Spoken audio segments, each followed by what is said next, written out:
It's time to roll, time to slay, time to loot. Grab your dice, ready up, let's go!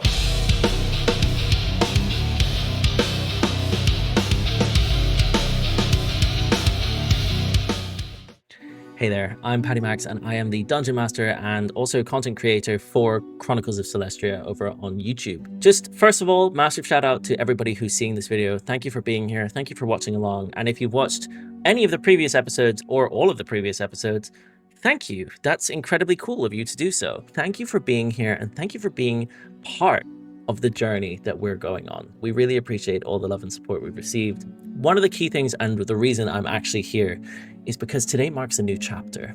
It is episode 11 of the Chronicles of Celestria, but it's the beginning of a new chapter for the Chronicles of Celestria YouTube channel. Today, we have new artwork. We've got brand new player character artwork, which I feel better encapsulates the real vision for the characters, far better than the previous art we had used. So I'd like to thank our artists, Julie Rose Art, link in the description, go check her out. She's done a fantastic job of bringing them all to life, breathing new essence into these characters, which are brought to life by our players each and every week. Thank you for everything that you did for us. We really appreciate that, especially me, who also got a little DM token. I'll put it here. Very cool. Thank you.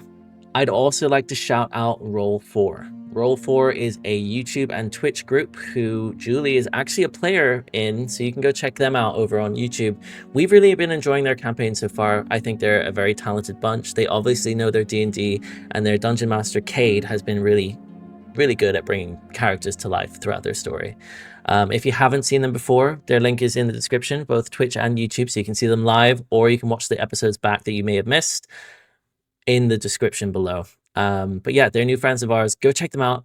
They're really cool, and we'd really appreciate if you could send some love their way. In addition to that, thank you for being here. Thank you for everything that you guys have done. I know I've said it already, but I cannot express enough how nice it is to feel some love and support coming from the D&D community or just on YouTube here from you guys. So thank you for everything that you've done so far, and I hope that you enjoy the rest of the episodes ahead. This is episode 11 of the Chronicles of Celestria, and it's a big one. So yeah, enjoy. Zelentrus, you have just left the grove. Behind you, it's an early night. You went into the moon pool area of the grove where Luna's radiance was strongest. You saw the way that the druids acted in the area, and the stone seemed particularly interested. You very quickly walked out and walked away. Where did you go? What was happening next? So, as Zell left, I think primarily the reason that he initially didn't want to be in there is, you know, the strong belief of gods that he doesn't align with and doesn't agree with, and then obviously the stone. The stone's an interesting one, and Zell is really questioning where he sits with it. So he didn't want to be toyed around by it, and so decided just to leave the area would be easier. So he heads back to Flanagan's camp on the edge of the grove. Perfect. Yeah, sort of where you guys would have come in on the road, and he would have parked up right on the edge of where the caravan could go. And you could see that, you know, you had to sort of take a winding path through a forest that was only really doable on foot at best, up hills and down through valleys and so on. It took you a little while to get there, so you know it's not the shortest of journeys. It's coming on late in the evening. You left around, I'd say, was it 7 or 8 o'clock? But yeah, you start to make your way out. You walk down past the druids, you start leaving the grove. No one says anything to you. And you make your way across the sort of open valleys and down through the foresty area. And down the path you came in earlier that day, where the silver light of the grove is faded behind you, and it's been replaced by the hush of the forest and the creak of Flanagan's cart as you wheel it off the road with him. The goats are snorting softly, stamping their hooves almost in a protest, and the night feels heavier thicker, as though the shadows themselves might be watching. In your hand, the stone grows warm. A whisper curls up from its core, like smoke seeping through a door. Good, good. Keep me from their light. The druids would have stripped me from you, cast me into their pool. Do you not see? They fear me.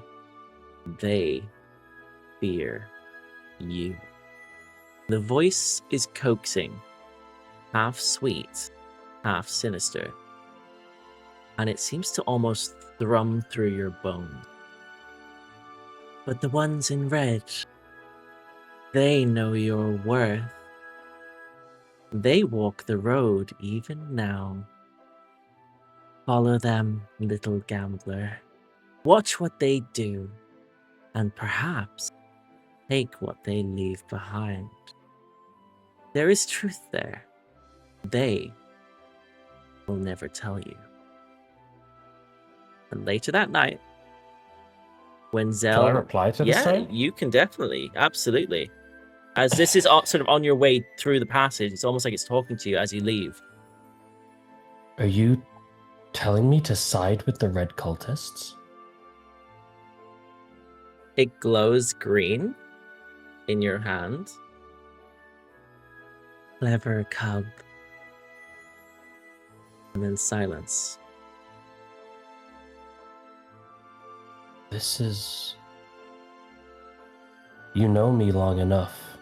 You've been with me long enough to know that's not what I'm seeking to do. I don't seek to bring ancient powers back into this world. I stand against what they all stand for. There's silence for a moment as she then repeats, they know your worth. Watch what they do, and perhaps take what they leave behind. The truth is there, truth that they will never tell you. Do you reach out at all after that?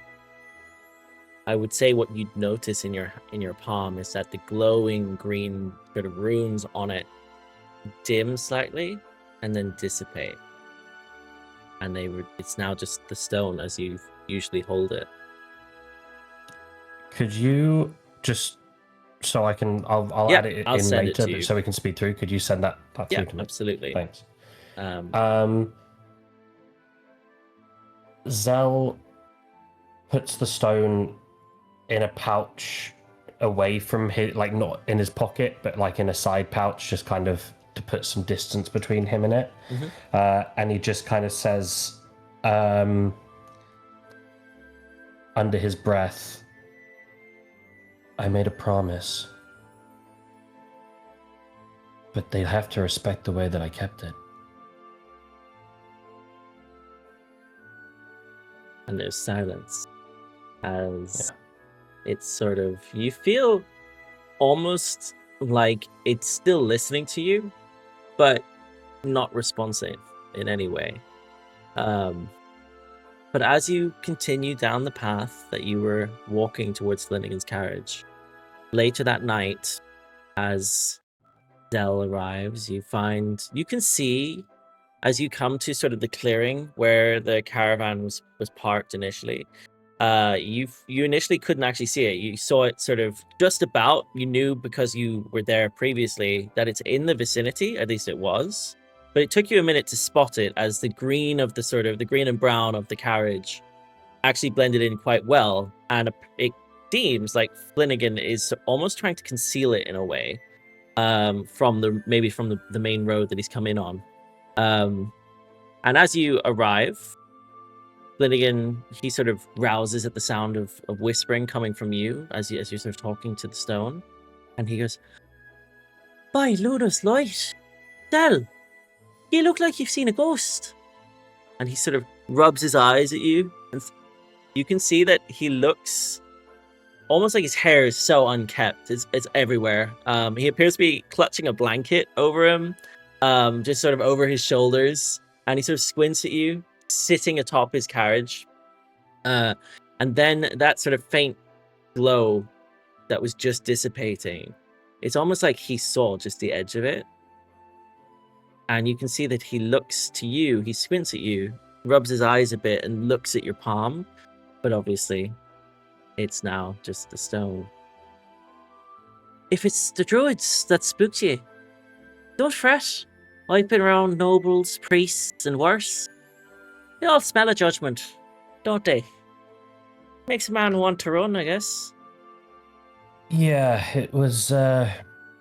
It's just not really my scenario, the kind of place that I would like to put myself for too long.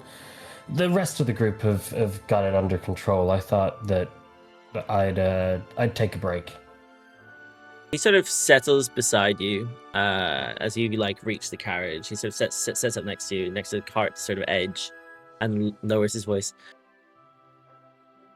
But between you and me, running too far leaves no way back, and just mind where your feet fall, eh? The road's darker than most think. They'll have to make their way back here eventually. I'm just making sure I'm here when they get here. Well, it's getting awfully dark, but if you like, you're more than welcome to sleep in the carriage, rather than out in the cold. I'll stay out here tonight just to. I need a little bit of fresh air. No worries. It was a bit restrictive and claustrophobic in ways in that grove. That's the way it be around some of them, you know, like you get that, I guess. But no, that's fine. I'll be over here on my cart. You know where to find me. Trying to shield it from the road because you get people going back and forth, and when it's just me and Pickle and Turnip here, I just feel a bit more comfortable if I'm not in the middle of the pathway, you know. But he sort of, you know, you get the impression that he's spotted you coming back alone, looking maybe a little bit uneasy, and he's tried to reassure you in what, you know, is almost very halfling. He's almost very down to earth about the whole thing, but he does appear a touch weary. But yeah, he sort of sits back down. He's the seat he's sitting on, if he sits back, it's built for like humans or elves, like much bigger races. He sits back on it and he can almost lie back against it. So he's sitting up top on this carriage. But yeah, he's got his blanket over him, and you can see that the goats are the other side, sort of in the forest rather than on the road, behind this carriage. But yeah, what do you do? To kind of keep himself out the way, Zell will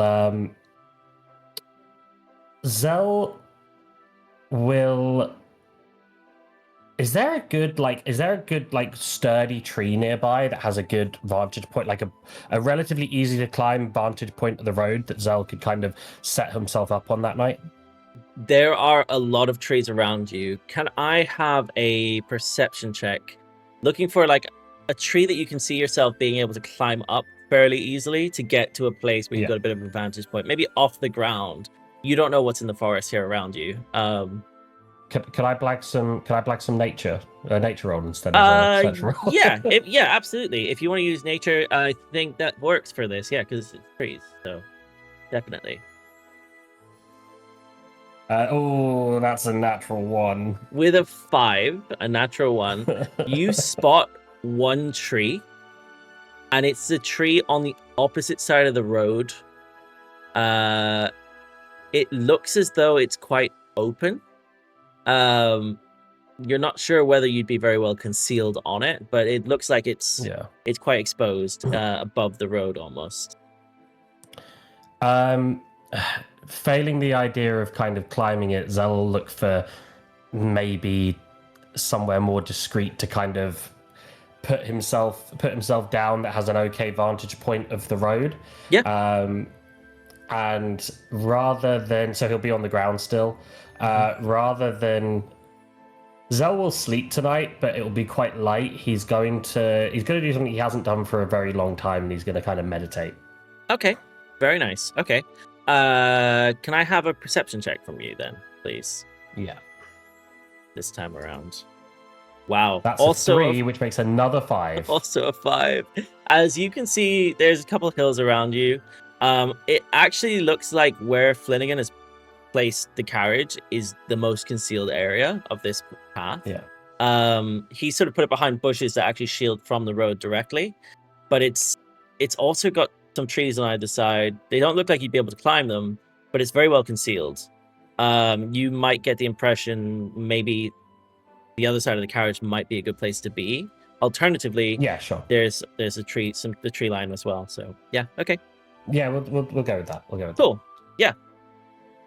Okay, so you set yourself down next to the carriage, basically, probably the other side, maybe near the back end rather than up near Flanagan. It's quite a long carriage. It does carry 7 people, and he's right at the far end. You can hear the occasional snore, but yeah, he's basically out of it. We'll say that some time passes. It starts to get a bit darker. You hear the occasional rustling in the woods. It sounds like birds, maybe the occasional owl hooting. But yeah, it doesn't sound like there's much going on around you. You've got a lot of peace here. So do you go straight into the meditation? Yeah, yeah.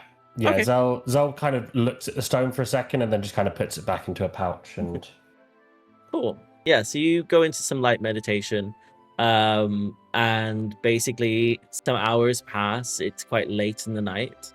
Do you try to get a rest at all? yeah, I would say like very light. I'd say at some point during the meditation he would just probably drift off into a light sleep. Perfect. Cool. Yeah, so you have basically a very light sleep as you're aware of your surroundings being out in the open and also sort of by yourself. So I think you're semi-conscious of what your surroundings, maybe not completely deep sleep out here.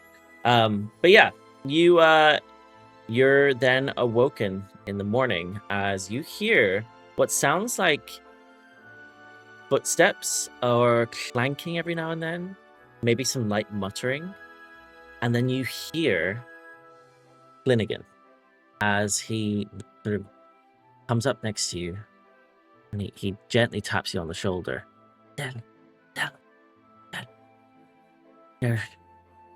them folk.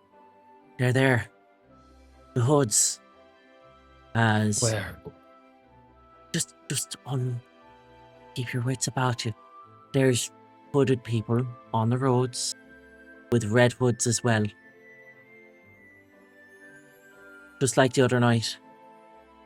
Where are they? I wouldn't tell, but there's a number of them. Also a dog or 2. Shit. Are they headed this way? At the moment, I don't think they know we're here. We sort of blend in with this hiding spot, but I can see that they went past us towards the grove. Up the path that you went. There must have been at least 5 or 10. They're going to attack the grove. I was worried they were after you. Or the others. They're after the grove. Why would they attack the grove? Why would they attack the grove? They're... Sorry, it was a little bit hazy in the ritual area, but we were in the moon pool, and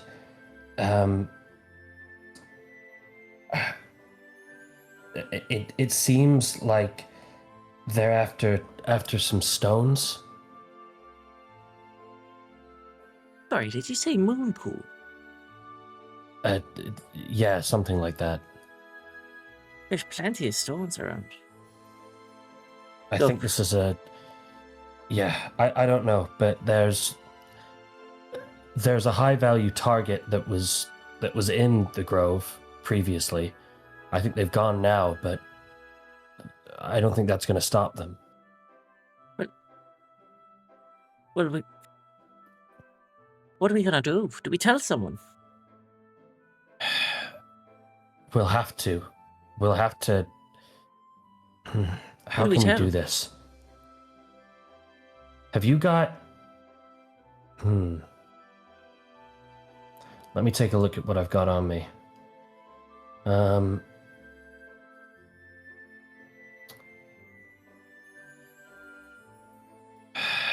Let's... Okay. Flanagan, you're not going to be... I don't want you to get anywhere near a fight, but what I'd like you to do, if you could start setting some... if you could set a fire and start almost using smoke as a signal. I don't know if they'll catch on to what it means, but maybe it'll make them aware that there's something coming. I've got to catch up with them. What, like a warning signal? A warning signal, yeah. That's a great idea. Let me try that. Well, he sort of steps away from you. You can see he's peering almost through the hedge. I'm not sure exactly where they're going, but I don't know if they'll I'll hear follow us if them. I move. What? You'll follow them to the grove? Yeah. I guess so. You'll have to be really careful. If they see you, you gotta be careful. Zal kind of moves up, gets onto like one knee, pulls his hood up and says, I have a track record of being easy to miss. Okay, well, best of luck to you. And yeah, as he, you can see Flanagan sort of steps away, and he's sort of stepping very quietly, each footstep, almost making sure he's not standing on any twigs or anything. As he gathers a couple of branches, and you can see that he's pulling together what looks like the beginning of a bonfire. I will tell you now, although you've just woken up, and it's fairly early. You were actually out for quite a long time. It's around about 9:30, 10 o'clock in the morning, as you've overslept a little bit. Yeah. And you would know that the grove's about an hour away, maybe up and down this valley. For you to get back there, you'd be arriving, probably around early morning, maybe midday. But yeah, do you follow the group? Yeah, Zal's going to follow, but just as he does, and once Flanagan's kind of backed off, he will just hold the stone and say in his head, if you want me to take what they leave behind, then please help. And Zal will watch what they do and follow them with the intent of perhaps taking what they leave behind. I'm guessing you want a stealth roll? You know what? The stone glows green as you say you want its help. Zell, at this moment, you realize that as you look down at the stone in your hand, your fingers begin to shimmer slightly. It's almost as though you're very blurred, and then in that instance, the stone is the only thing you see left in your palm, as the rest of your hand also disappears. At this moment, you are currently, I imagine you'd probably pick this up, that you seem invisible. As the green glow grants you invisibility.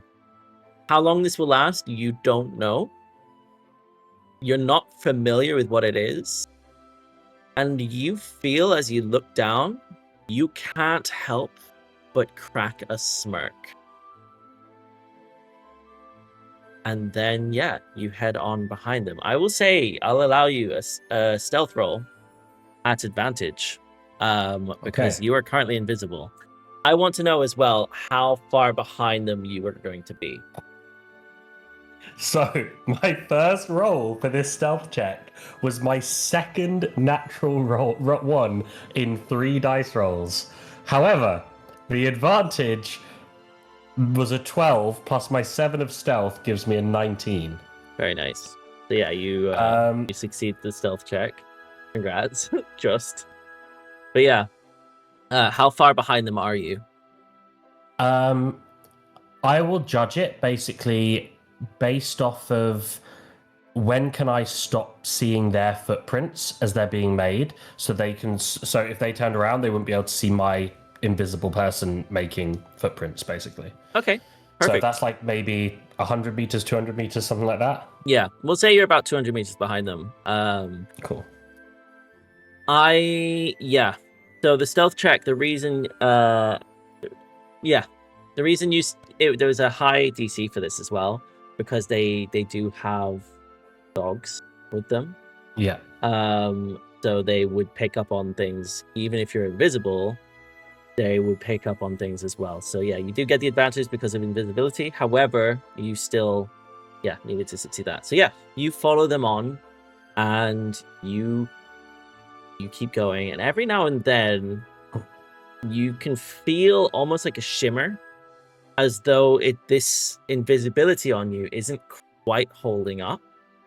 Like it can't quite commune with you, but you're invisible. But if someone was to look in your direction for about a minute, every now and then they'd see like a sheen go through you, and sort of a green glow that passes you. But yeah, you feel it every now and then, so you try and hold back a little bit more, maybe just to keep that distance.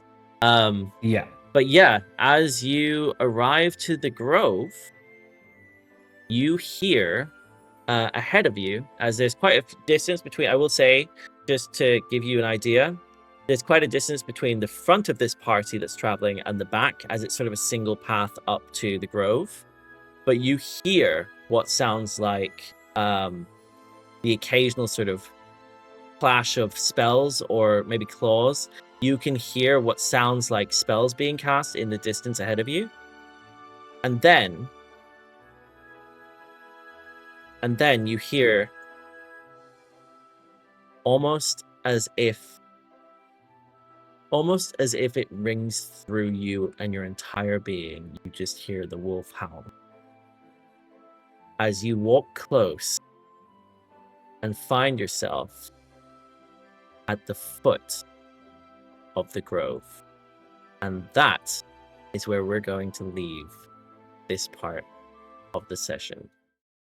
Previously, on the Chronicles of Celestria, silver starlight poured into the grove as Luriel, the spirit wolf of Luna, lowered his head. His voice rumbled like tides through Sylas's chest. A tale unfolded of hunger, rage, and loneliness, torn from him by Luna's mercy, only to fester and take shape as something else, the Shade Wolf. Where Luriel guides and guards, the Shade devours and curses. And now, mortals in red hoods had stirred the shadow, pulling it closer with chains of their own making. The task was clear: journey to the Moonlit Lake, draw its radiant waters, and return them to be joined with the moon pool of the grove. Only then might the hunger be stilled. Before parting, Princess Soliana confided in Ashira. The amulet stone was said to be tied to the convergence itself, a relic to be protected. She promised to watch for Erendor Ravengard in Sylvanthal, while Ashira's grandfather sent word. Their path now led from Sylvanthal towards Terra Mora, and not much more was known of the amulet. Diego's music lit the grove with Luna's glow, while Judge and Mirabelle shared a bond in their unease in the center of its platform. With effort and grace, Archdruid Miriala Nightwhisper opened the way. A portal of living plants that carried the Seven to the Moonlit Lake. The spell drained her, but the road ahead was shortened. The lake shimmered under the moon, its waters bright as glass. As Sylas reached for the vial, the reflection twisted. Beneath the surface, the Shade Wolf. Its howl shook the trees, and moments later, they answered. 2 werewolves appeared, one breaking free of a cellar's door, the other from the nearby woods, their eyes fixed upon Sylas. Steel and spell prevailed. The beasts beaten back, Though their intent was clear, Sylas appeared to be their prey. One vial was claimed for the ritual, another Diego collected and tucked away. And as the ripples stilled, Ashira leaned closer to the lake's surface. For the first time in her life, a reflection. Her reflection stared back. This is episode 11 of the Chronicles of Celestria, Embers of Anarchy. And we begin... Yes. Excuse me, Theo, I'm just wondering, who was the 7th person that travelled with the party? Because you said... Was there 7? You said 7, and I was just like, no. The 6. You said... Did I say 7? Yeah, We cut the go dead back to weight. the silence. You're not here. You're not here in the scene right now. Go away. I don't think I said 7, I'll did I? See you guys later. Bye. You're not Bye, in the everybody. scene. You're not in the Nice to scene. see you. I don't remember saying 7, but maybe I did. I'm looking through my reading here, but I don't see it. Anyways, and we begin today with where we left off last week. Ashira. The silver light of Luna spills across the still waters. Every single ripple catches starlight as though the heavens themselves had fallen into the lake. You lean forward, cautious, familiar with mirrors that yield nothing but absence. But this time, the water does not stay empty. For the first time in your life, you look into the water and a face looks back. The reflection's eyes meet yours. It's your reflection. Your face. Horns framed in silver. Eyes appear clear as glass. Skin almost looks as though it's been touched by moonlight. You can't quite make out all the details, but you know in your heart this is you. The reflection moves as you move. Undeniable, unbroken. What do you do? I think Ashira would look very surprised and a little bit speechless. And as she moves around just to test if it is a reflection, like her hand goes closer to the water, and maybe just sort of her fingertip touches into it, sees if it follows her reflection. And surely enough, it does.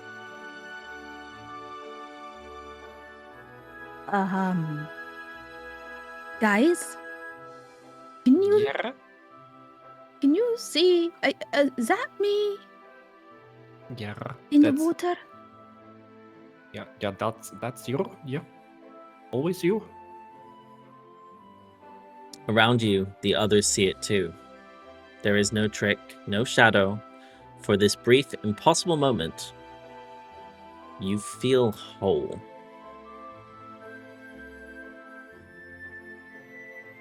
Why are you confused?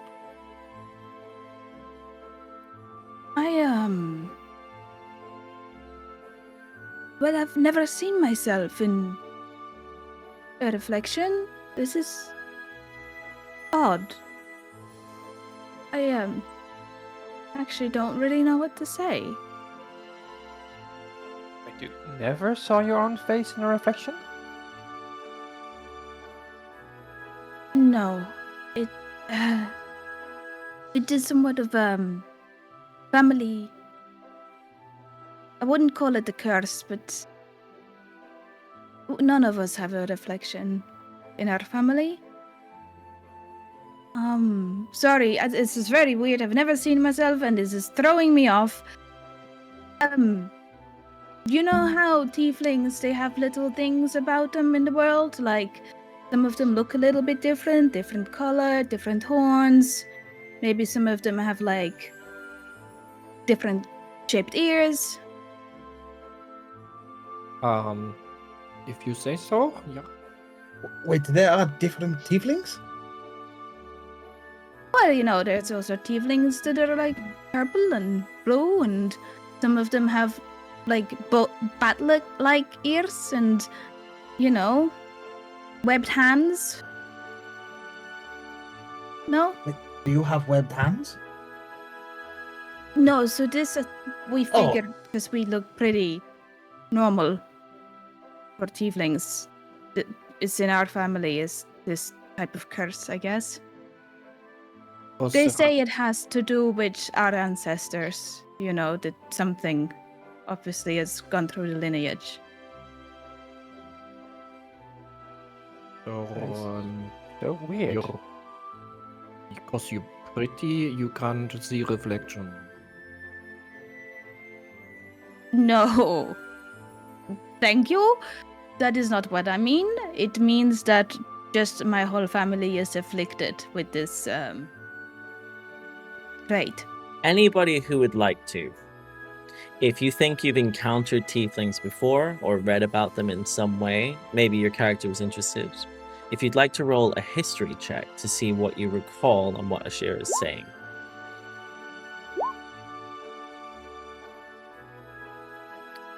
Mirabelle with a 9, an 18 from Sylas. Anyone else? Don't think so. 7 from Diego. Anyone else rolling? No? Perfect. Mirabelle, Mirabelle and Diego, as Ashira is saying this, it pops into your mind that you have seen tieflings with different features. Their horns are often in different shapes or sizes, and there is some variation to their skin tones, but nothing so drastic. It may be that you haven't seen or met that many. It could also be that you weren't paying that much attention. Sylas, you, being one of the Grove with an 18, as a druid, you notice things such as animal-like features. You would notice that the bat ears or webbed feet or webbed hands that the tieflings Ashira are referring to, they actually are fairly commonplace. And those kind of features you have noticed as you're sort of more keen on maybe the animal side of things, more uncommon amongst the tieflings. But Ashira is, as per the rest of you would know, is very much a normal or fairly more regular seeming tiefling, that sort of red skin tone with horns. But yeah, you're familiar with those kind of things. There's often something related to perhaps their bloodline. But yeah, that's what you would know. Would I know if there's something like, I don't know, low-level tieflings, high-level tieflings, pure blood tieflings, something kind of that happening? You would know, I would say with an 18, you would know that there's definitely some infighting amongst them, and that those that are quite powerful often have quite interesting looking horns. Those with latent power, so naturally born into them, basically, would have interesting looking horns. That's what you would know. But yeah. You look perfectly normal to me. I feel perfectly normal. It's just that it's just weird, you know. They've never seen myself, and now it's it's just weird. I don't know what to say. It's just weird. I thought my nose would look different. It felt smaller when I felt it last time. You don't like himself? No, I do. I don't know. Why did nobody tell me my eyeliner was smudged? Oh, I'm so sorry. I didn't notice. Maybe it happened during the fight. Maybe. To be fair, that's a good question. How the hell do you put it on without being able to see? Well, it's not that hard. You know, you get quite familiar with your face. If you can't see it, you just have to feel it. I have But also a sister, you know, so we like help each other and. Oh, I feel so stupid. You just helped me look good the other day. I didn't notice you had no reflection at all. It's okay. It's not. I was, People don't. I was so self-absorbed. I'm sorry. Are you okay? Yeah, just. Wait a minute. I have a pocket watch in my satchel, can I just check if like it's still not showing up in there, or if it like have I like fixed it now? Absolutely, you can have a look at it, yeah. If you want to pull it out. So yeah, you pull out your pocket watch and you open it up and you have it. You notice that it has that reflective property, and as you look at it, you see the sky. Not pocket watch, pocket mirror. Yeah, sorry. You see that. You see. Sorry. Yeah. Yes, I knew what you meant. The pocket mirror. You pull it out, and Yeah. as you look at it, you can see what's behind you. There's no reflection. There's no reflection of you. Ashira, as you lift the mirror up and look back to the water, you notice that your reflection shimmers, and it looks as though it's beginning to fade, almost like a mist dissolving into the night air. It's sort of very slowly blurring away. As it does, sorry, go on. No, I was just making noises. As it does, you feel it. The sense that something ancient, something else has noticed you, has seen you. You feel like you're being watched, and it's not malevolent. It feels good.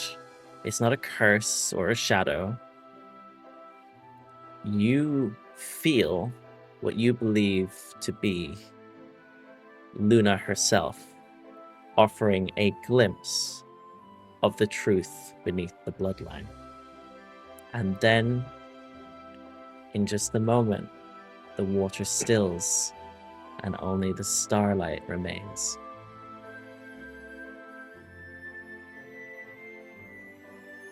Well, that was fun. I think it's gone now. Can you guys It- still see it? It's gone now. All I'm hearing, right, is that this lake seems to be magical, mystical, powerful. Well, I don't know, but I think we should all take a look, at least know if this is what it did for me. I wonder, does it have magical properties? Sylas, you seem to know about these. Does it, well, at least more than we do? Does it Diego have starts unlacing his boots at this point as Magic- you're talking. magical properties? Does it cure any illnesses? Can I put my hand in? I don't know. It's like the first time I've been here. I don't know anything about any healing thing. Wait, Diego, what are you doing? At this point, his boots are off and he's just taking his tunic off over his head, putting it on the dock next to you. You know, I've had some shits going on, somehow connected to Luna. Maybe this is my time. Wait, you're not actually considering I'm jumping taking my in, belt are off you? at this point. I'm taking my belt off as you're speaking. Oh, well, you know, maybe. And then I just put the belt down. Diego, this is sacred ground for druids, Yes. and you're planning to jump in naked. Not naked. Keep my briefs on, but you know, I am a chosen of Luna. No, So if you say that, I don't know about that, but I have heard the Grove has been calling me the Light of Luna. Must be something, eh? you're not a Um, protector of Luna. If I may defend my friend Diego over here, as someone who was created by the gods itself, I think it's a good idea to submerge yourself in the holiness of the water, and that, you know, there's a lot of religious value to that. Maybe that connects you more in tune with the gods, and they could show you something. I was thinking about putting my hand in the water at least and seeing what would happen. Yes, I agree, but if you want to do this, I think you need to take this up with Lady Night Whisper and ask her permission to You jump are in the water. You are right, Silas. You are right. I do need to ask someone for permission. Luna! Turn off your moonlight if you do not want me to jump in.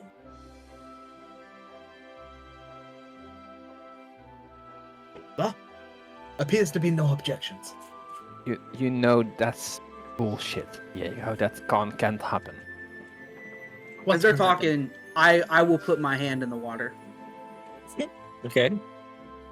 I will give him the look. Like, what are you doing? Does it feel? Does it feel different? Does it feel? Judge, as you put Okay. your hand into the water, Yeah. Yeah. it burns. It burns. Yeah. So can I have you roll 1d6, please, for me?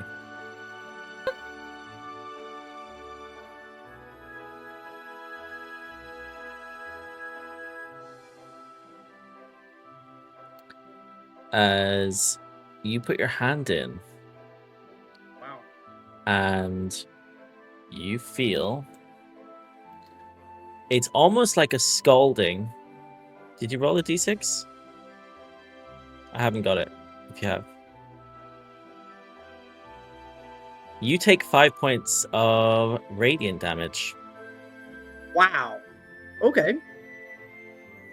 Yep. Your hand is I will- glowing slightly as you move it out, almost like it's been heated. I put my mandolin in the pile of my clothing. Diego, I kind of want to change my viewpoint here. I kind of agree. Cannonball! I'll try to stop him. I will sprint run. I will try to stop him. Okay. You're genuinely trying to stop him from going in? Yeah. Okay, we'll need a strength versus either strength or dex from Diego. So a strength from Sylas versus either strength or dex from Diego. Is it flat or skill checks? And I'll guidance Flat. myself, by the way. Flat. Okay. Okay, Mine's a flat roll, then I believe. That's a 2. it's a 2, 6. a 6. I don't know if I do. I haven't used a single lucky yet. I'll use a lucky. Why Okay. not? We'll give it a go. A natural 1. As you roll on that one, okay. There we go. My guidance a D4. I mean, I don't think you need you it. don't You don't need need to. it. You can roll it anyways to see what the difference yeah, is. Exactly.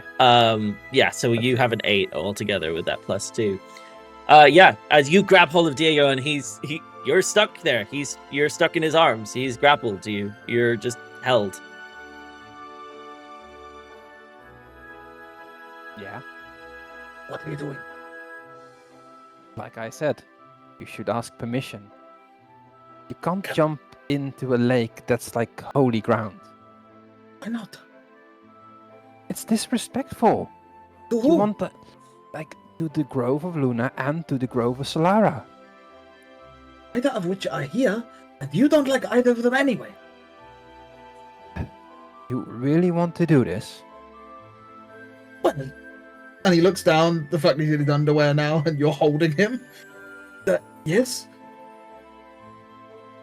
Okay, I will leave this up to the gods of the dice.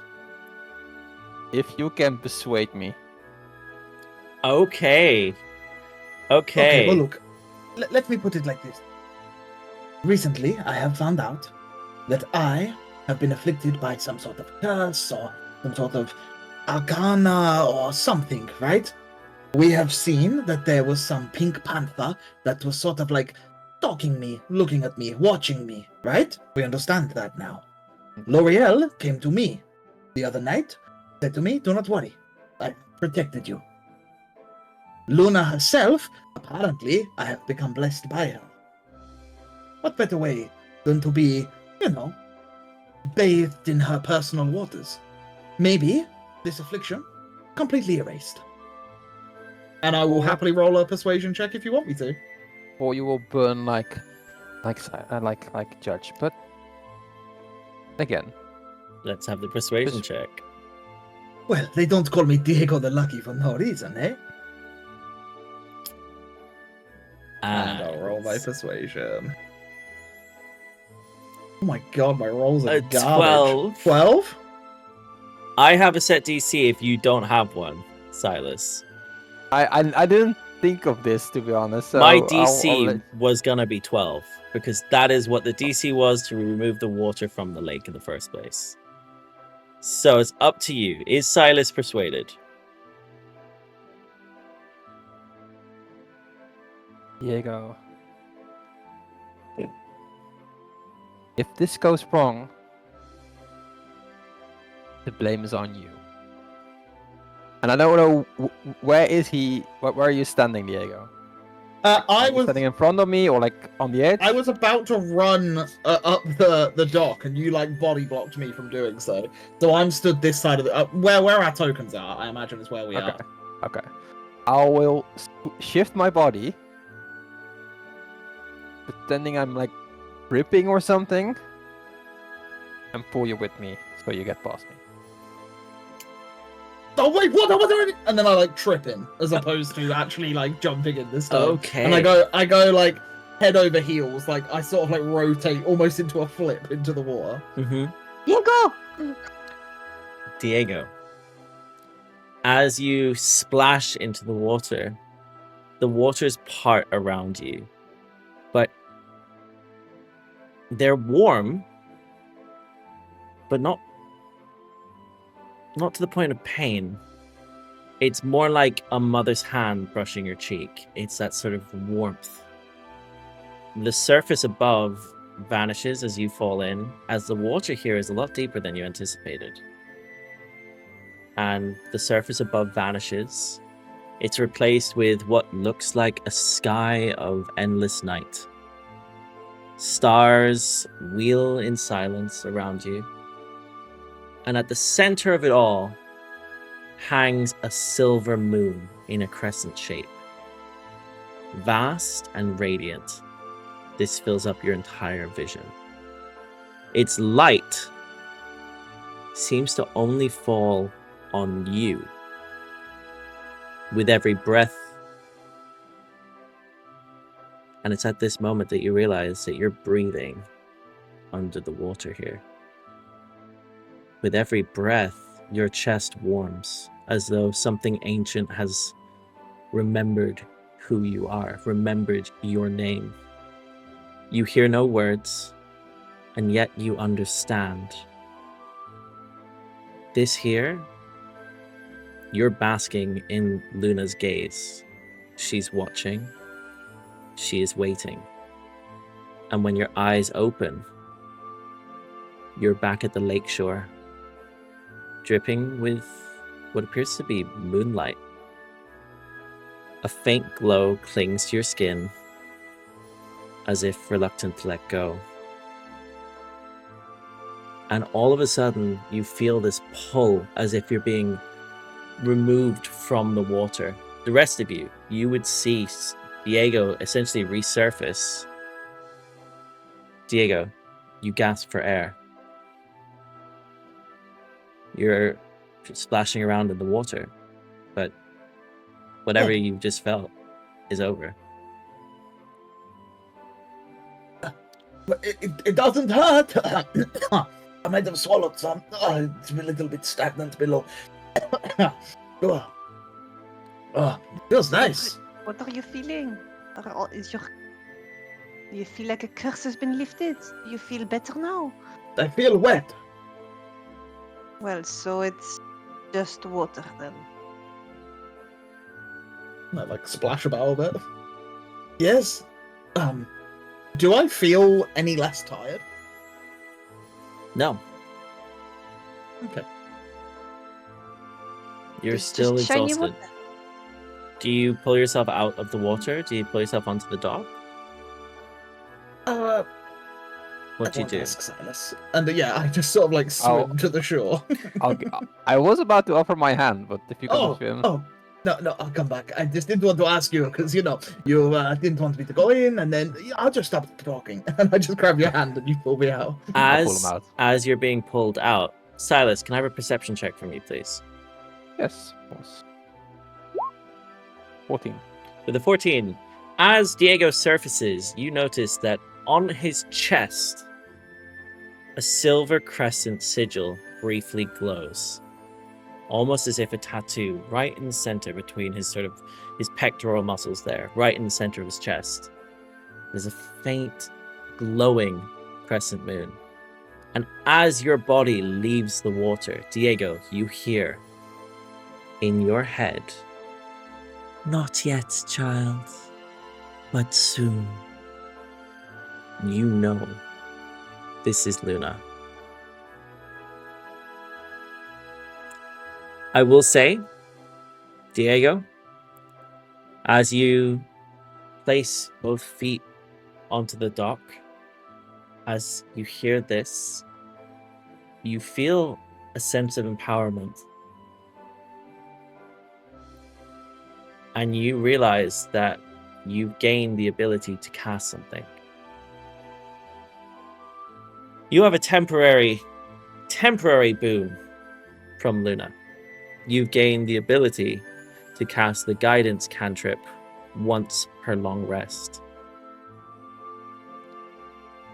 This is Luna's Whisper.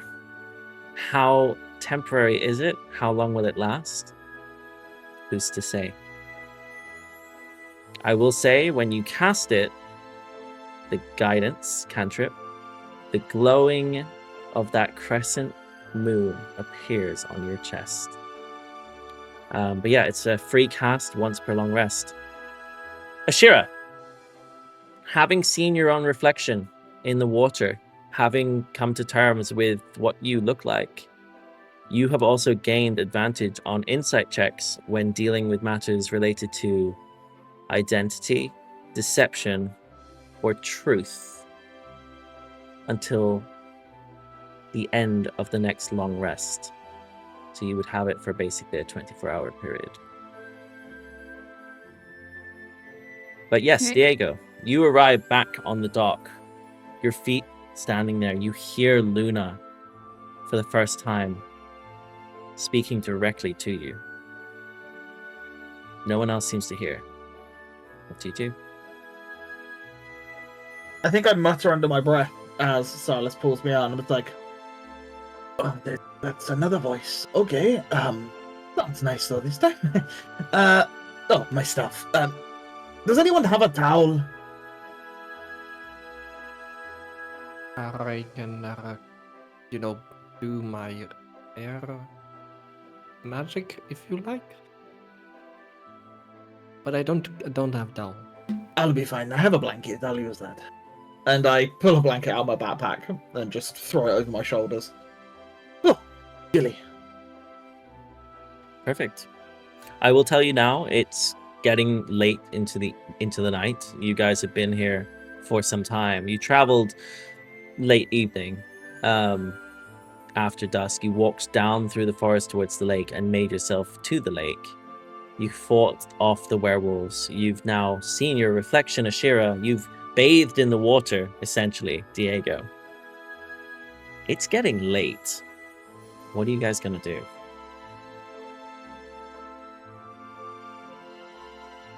I think maybe we either take a short rest and then move on, or maybe we get in these boats and use the lake as a bit of guidance. I'm sure if the wolves... You said it was painful, the lake, for you? Judge? Huh? Oh, You said that the lake was painful, eh? I didn't say that, but yeah, you're right. It was. You winced when you pulled your hand out. Okay. Maybe the wolves also would find it painful. Do you think it would be, I don't think we should go on the wall. I think we should just go back the pathway. Okay.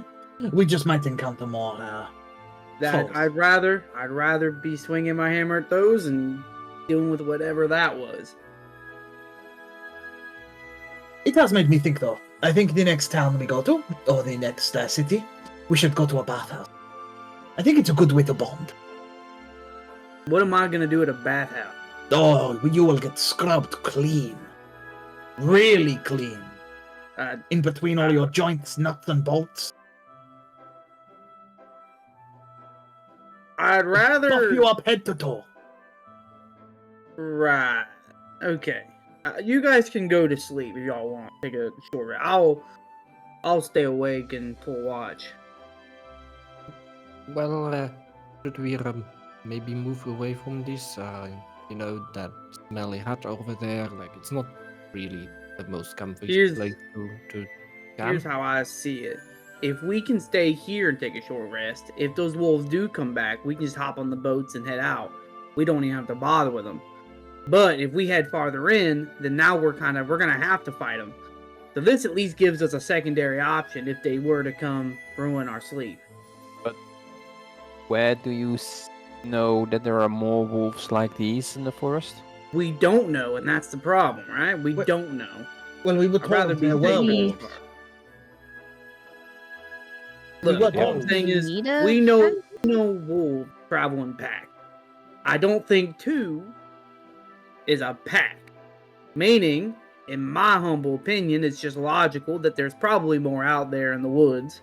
Meaning, I'd rather not get in a tussle with them, just walking back, when we have boats here that we can take if they do show up.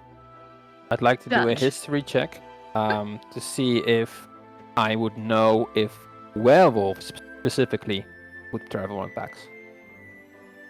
Yeah, it would be at disadvantage. Yeah, sure. An 8.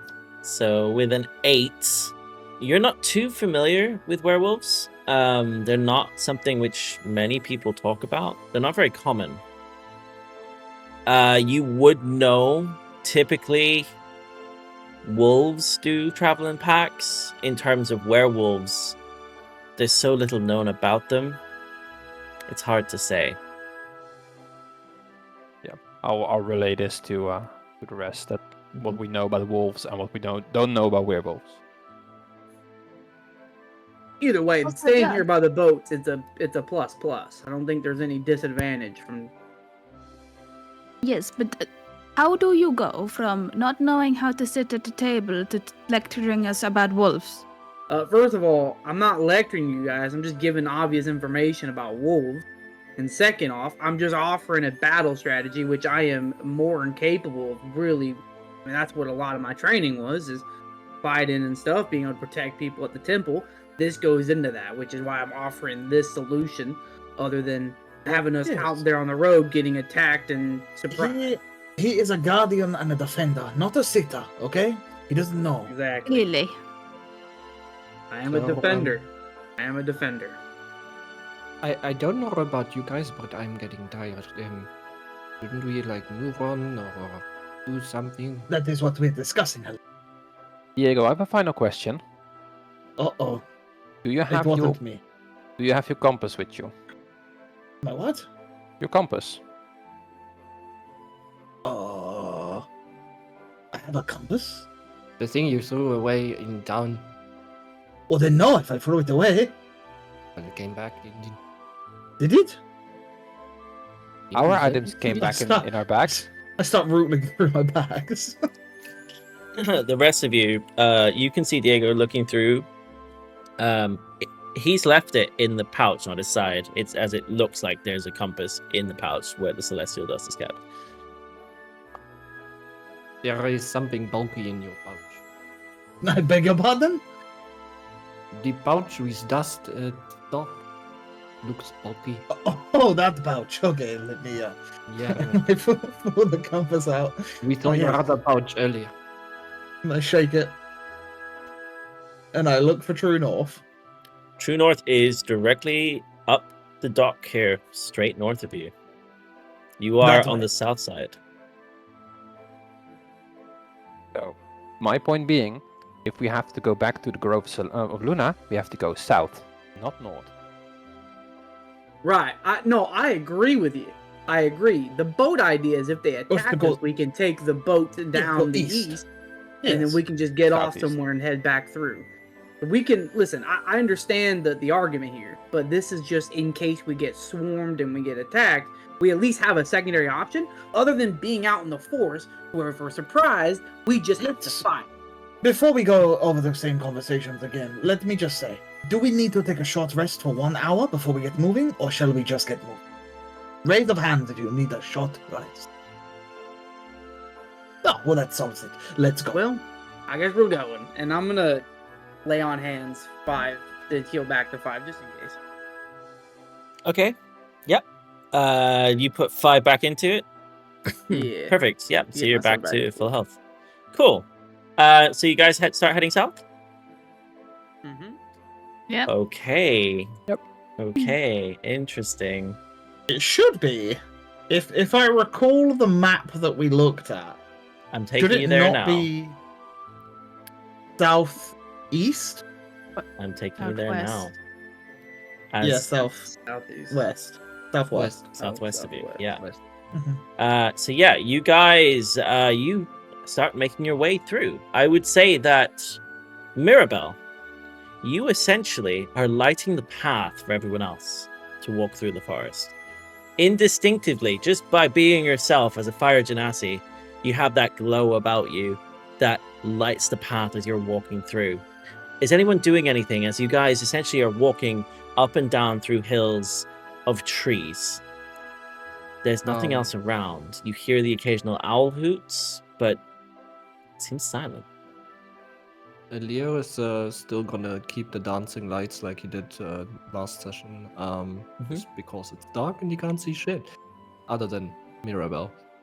So yeah, Okay, kind of have it dance through the trees, I guess, perfect. as we walk. Diego will walk alongside Mirabelle, and just say, "Do you mind if I walk alongside you? I'm still a bit cold from the water, and you have a little bit of heat."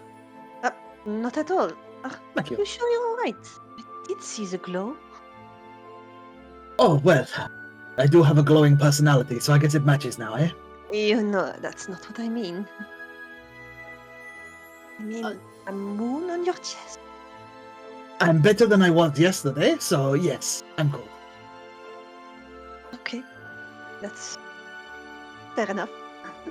Mirabelle, Need a drink. the moon crescent is very faintly still there on his chest. Are you dressed by this stage, Diego, or are you still like wearing a blanket? I've got trousers, shoes, And and, then a blanket over me. Yeah. Cool. Anytime that 'Cause that sort of I'm trying to moves dry. slightly, and you see the chest, it's very faintly there. And Mirabelle, this mark looks kind of similar to one that you have yourself. Not exactly, but a little bit similar to what's on your palm. It's very faint. But yeah. Can you do anything? I mean, if you do not want to talk about it, it's fine. I was just thinking it reminded me of something. Oh, but it's not a matter of me not wanting to talk about it. I don't really know what it is. I had a lady whisper in my ear as I got out of the pool. Think it might have been Luna herself, but who knows? I've had a few people in my head recently. Okay. Well, I told you of the nightmares, no? Of Yes. the potential cast from the Lady Talia. Yes, Lady Talia, you did mention her, but that's, as far as I know, that's still only one person. And now the goddess. You're moving up? Well, I am fortune's favorite for a reason, you know? Yes, that makes sense. I was just thinking I had no such goddess talk to me, and yet I have a very similar mark on my hand. Look. Oh, I'm glad you said it was on your hand, because if you were about to say your chest too, I wouldn't have wanted to look for, being rude. Oh, But on but your I hand. I wouldn't have minded showing it to you, but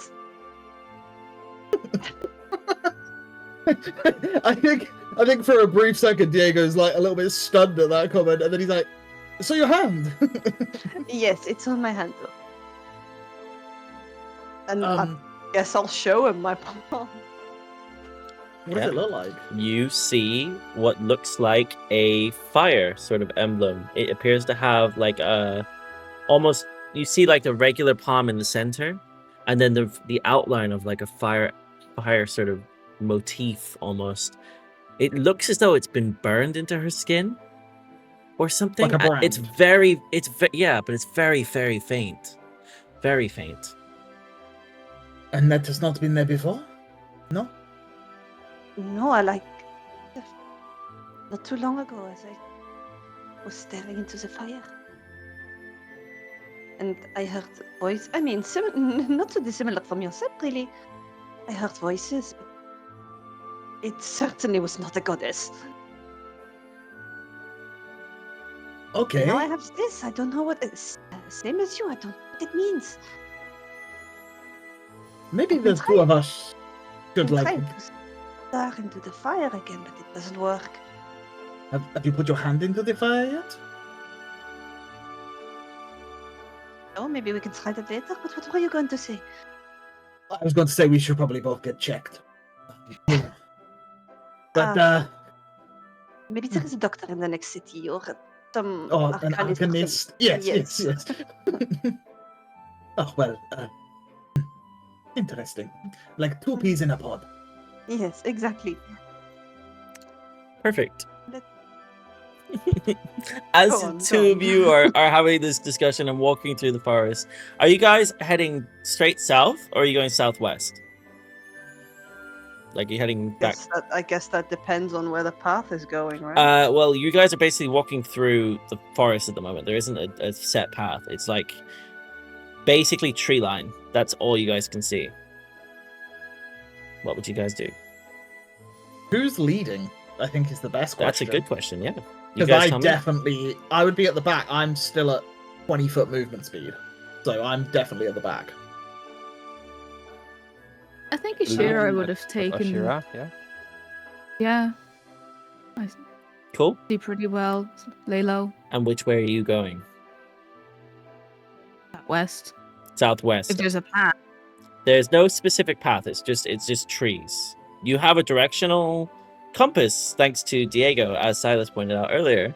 So yeah, you guys I think have an idea of where you're occasionally going. be like, Diego, are we still going southwest? I would have 100% given it to Silas when he mentioned Okay. it, so I do not have the compass on me. If that's so, I will be at the front with Ashira. Perfect. So you guys are heading southwest, and because it's the two of you, can I have both of you roll for me a d10, please?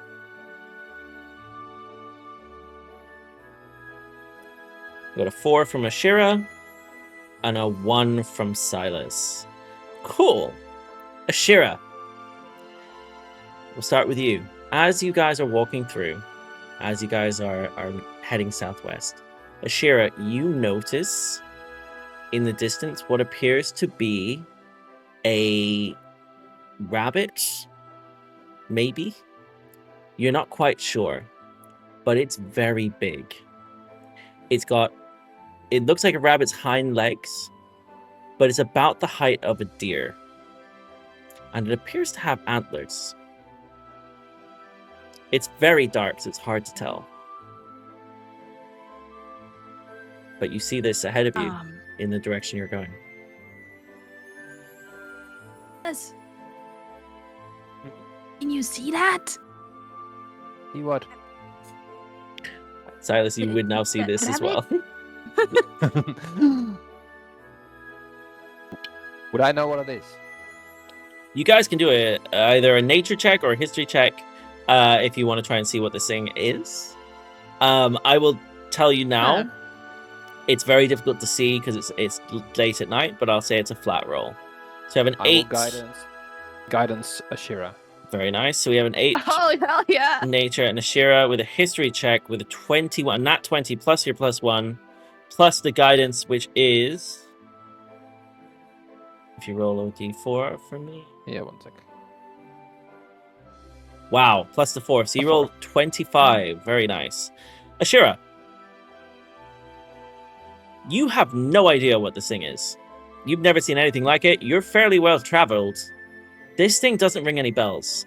You've never seen rabbits this big. You've never seen anything that has both the sort of lower half of a rabbit and the upper half of a deer. As you guys just see it, I imagine you're standing still. What do you do?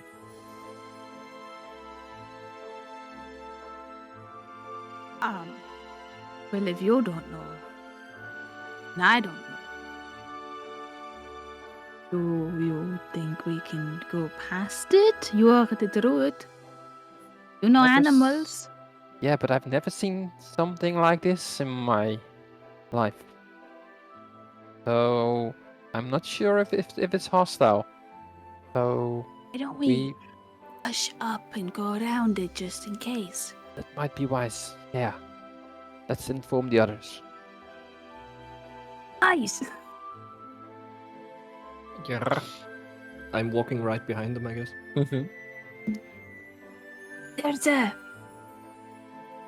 rabbit with antlers, which is very big on the path, or well, in front of us. I think we sneak around it, okay? How big is it? The size of a deer, but in a rabbit form.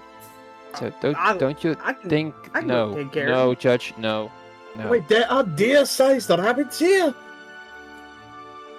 Would Elirr ever have heard of that? You guys can all roll a history check. I will tell you now, if Ashira with a 25 didn't know what it was, Okay. it's very unlikely anyone else That's will. You can still do the roll, but I'll tell you outright. Judge with a 17, no clue whatsoever. Not a single idea. That's a nat 20. A nat 20 with a +9 history check. Ooh, okay. Surely he knows. Okay. It's a crit. What's the But DC? Mirabelle with 19 I'm plus about 5. to roll. I'm about to roll higher than him. No, you're not. And Diego with a 5. Negative 2. Okay, none of you have any idea what this is. Elirr, Yeah. with a history check. Wow, okay. Elirr, you, the DC was 28, so fair enough. Elirr, you have heard a tale of something called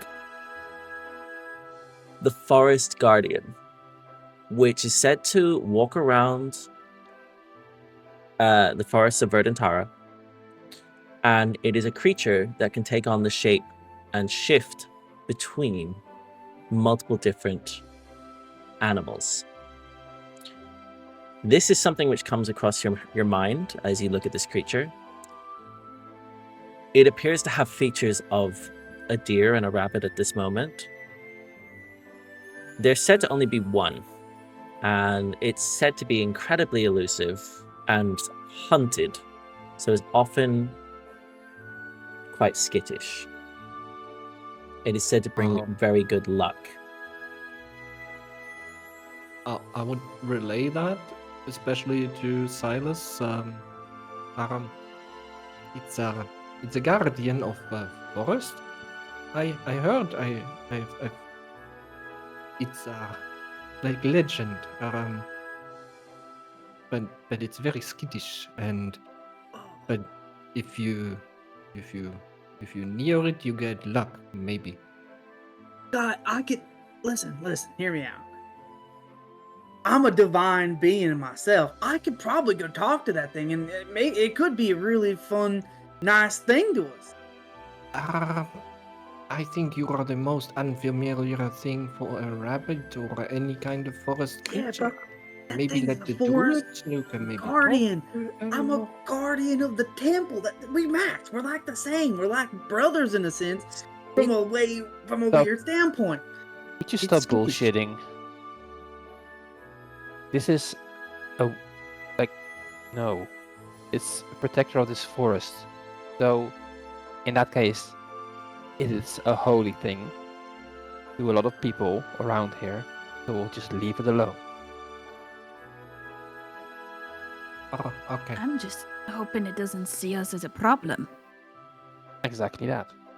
Maybe it's watching us? Sylas, can you speak M no more? Yeah, but why would we do that? Like, can't we just ignore it? You said Maybe it's skittish, no? not harm. Still, Oh, I guess then sneak past. Well, if it We is skittish, why don't we just say something loud and then it'll run away and then we just keep going at normal pace, no? Like this. Hey! As you do that, it turns and looks to you all. What the fuck? You guys can see, I would say Elirr with the dancing lights. You can see the face of what looks to be almost like a cat with antlers and arms that sort of hang over like a rabbit, all the way down to a rabbit behind that looks a lot larger than it should be. At this very moment, it's just watching you, as if to see what you're going to do. We're a bit lost. Do you have directions? It's We just standing friends there. of forest. It we stands just still moving looking at forward. you. Okay, let's just walk past it. It's fine. Do you guys walk past Meow. it? You meow at it? Cool. Do you guys try and just walk past? Do you ignore him? Yeah, we'll just walk past. I ain't gonna Ah. do anything. I have a good idea. Okay. I reach out a hand to it. It's watching you because you're a little bit at a distance at this stage. I slowly just walk towards it with my hand out. It just watches as how close do you get? I want to try and touch it, but before I touch it, I will charge my Luna's Blessing of Guidance into my hand as I go to touch. Okay, so your chest glows with that lunar crescent shape. You can see it reflects in the eyes of this creature as it watches Hello. your hand reaching out. Dear little kitty bunny dear. It stays still, and as you get closer, you can see its chest is palpitating. Its heart is racing. But it's not Okay, look. moving. Let me just give you a little boop, and then we can all be on our way. And you have a little bit of Luna's Blessing, just for this year. It moves its head slightly towards you. And boop. You touch it On its nose. on its nose, and it pulls away incredibly fast. The rest of you, anybody who's looking at this, which I imagine is all of you, you notice that in an instant, it has wings. Its hind legs are the shape of that of cats. Its face changes to that of a dog, and it flies through the forest in an And because I instant. touched it, I guidanced it as well. So it has a little bit of a buff as it flies It off. now has guidance. And we will work out what that means for you guys later down the line. But will hopefully not be the end of that interaction. Sylas, you rolled a 1. As you guys continue walking through the forest, you see what appears to be an owl bear.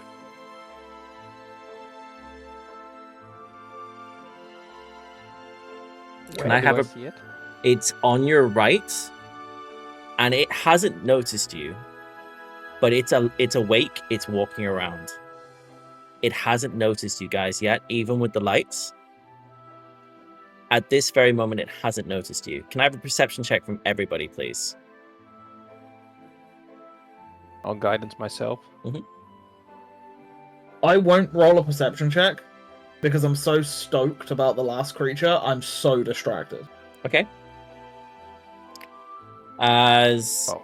everybody who has rolled above a 10, you can hear cooing. Sort of whoo. Judge with a 21. You can see it has a little owlin next to it. An owl bear, right? A little owl bear? Not Owl an bear, owl owl bear, my mistake. Okay, I A was little about to say, owl how bear. is it- it's a Little owl race? bear, thank you. Little owl bear. Yeah. Behind it. Like, wait, A little owl What did bear is right did behind they- it as well, as it would have an owl bear cub. they just remade the Jungle Book, guys. I will just look at the party and go, all right, I think we should sneak around this one. Do you want me to talk to it? No, shh, Okay. shut up. That one has a little baby with it, and I think we should just skirt around it, leave it be. Oh, even if it didn't have a baby, we should still like go around. I it and agree, leave it. but that should be even more of a reason we should just skirt around it. So just Wait, stay you don't silent. You don't try to communicate with everything you see? Well, I'm not that experienced as a druid, so Neither am I, but I touched that last thing. All right, Yeah. hey, let's just let's just move around it, all right? Let's just Go. go. Follow Sylas.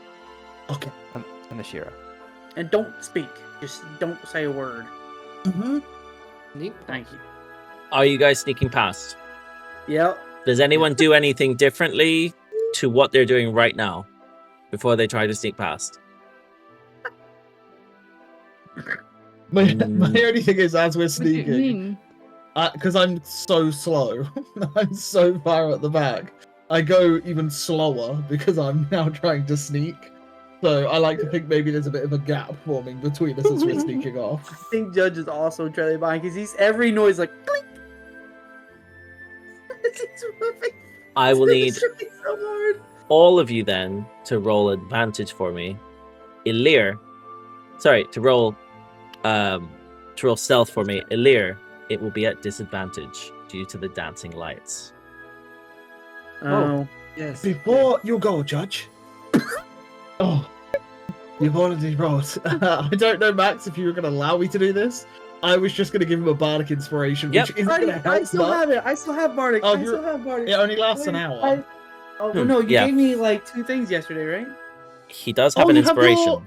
You have your Yeah. heroic. Heroic. What's The heroic? heroic dice. Heroic. That is Mirabelle. Mirabelle also has one. What is heroic do again? You get to reroll. Oh But you yeah, have, I'm you using have to that. take the new roll. I mean, I'm Didn't not they taking a have, full curse. advantage? Except me? Wouldn't it be flat roll? Yeah, so it'd be a 14. Because you wouldn't roll it at disadvantage. You would just roll another dice, and it'd be a Oh. 14. Okay. Yeah. We're good. So, Sorry, and then I'll roll mine. wow, with a 17. Okay, wow. Yeah, you guys somehow managed to sneak past, even with the lights of Elirr in the air around him, with Judge clinking and clanking as he does so. You guys sneak past and managed to get past the owlbear, who appeared to be facing the other way, maybe focused primarily on its cub at this moment. But yeah, you guys continue walking. Time passes. The trees begin to get less dense. There's an opening for a bit, and you're able to see that dusk has risen. Sorry, dawn has risen. The sun has risen behind you, and as you're heading towards the west, it's coming up behind you, and it's at this point that you begin to see what looks to be a large tree up ahead of you. What you also notice is a path or a road on the breaking of the forest to your left-hand side. What do you guys do? As I would say, you're about here, I would say now, on the map, and you notice this path to your left, and you can see the top of this tree. Ashira, Sylas. Are we there yet? No. Oh, But we're getting closer. So well, I would hope so. just go towards the path, and then maybe we shall be there soon-ish. There's a path? Where? The left. Okay. Just go follow that path and then go straight through. Do you guys follow the Okay, path? sure. You lead the way, Sylas. We'll These follow are your that. people, your lands, your ground. And yet not you your jumped animals. and yet you jumped into the lake. Did not say it was your lake. Cool. Do you guys follow the path down? All Yeah. right. You guys so. follow the path all the way down. Some hours pass as, unlike when you're traveling with Flanagan, you are currently walking along what is essentially the main road from Thornholm to the Grove of Luna. And it's at this point that you begin to see, as you arrive around about 10:30, maybe 11:30 in the morning, just before midday, you can see what looks to be Flanagan's carriage, tucked away behind the bushes where you guys left it. The entrance to the grove is to your right. You'd have to turn. You're essentially here at the base of the sort of forest. What do you guys do? Do you walk up to Flanagan? Silas, I think we need to go back. Oh, I just thought of. I probably should have gotten some of that water and taken it with me. Why? Well, I mean, it's holy water, right? I mean, that would have been useful back. Again. Why? Well, Lady Evangeline probably could have. That probably would have been very useful for her, right? I'm not gonna ask this again. Like, this is not why. This is like not like holy water that you got in a temple. Right, but that's still like. This is water. special. This is water coming from the moon goddess, her lake, Yes. which is gonna be using to communicate with L'Oreal Right. and to get him back to full powers, so he can help us, or we can figure out what's going on. If it can help that L'Oreal though, don't you think it can also help someone like? If you want to head back, that's fine, but I'm not gonna guide you to it, so you can like walk on your own. But I can see Flanagan's card there, so that means Noted. we are here. Noted. I'll keep that in mind. So, are we gonna look for Flanagan first? You Or are we guys, heading back to the what do you guys do? to the grove? Yeah, well, check if Flanagan is around. If we're here, we might as well, right? And Zell might be with him. Maybe Cel's here, yeah. You guys walk up to the carriage. Is that right? Yep. As you get to the carriage, you see a very disheveled, uncomfortable looking halfling gentleman who appears to be putting together a lot of branches into a big pile of leaves and branches. He hasn't noticed you're back yet. He's building something, and he appears to be quite busy. Stockpiling, putting all sorts of tree leaves and things into this pile of trees and sticks.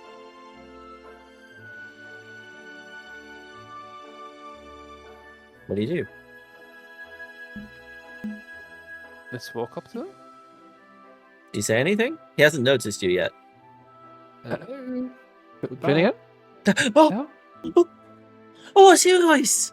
Oh, thank. Oh man! Oh, is that with you? No, guys. Look, have you been to the Grove? Did you come from the Grove? Where is he? Technically yes, but no, but... What do you mean, where's Cel? Is he not with you? He went back to the Grove When? just a few minutes ago. Oh my god! Look, guys. Right, the thing is, for some reason, the hooded guys, the ones that attacked us the other day, they were heading to the Grove. Zell told me to start a fire to give them a warning.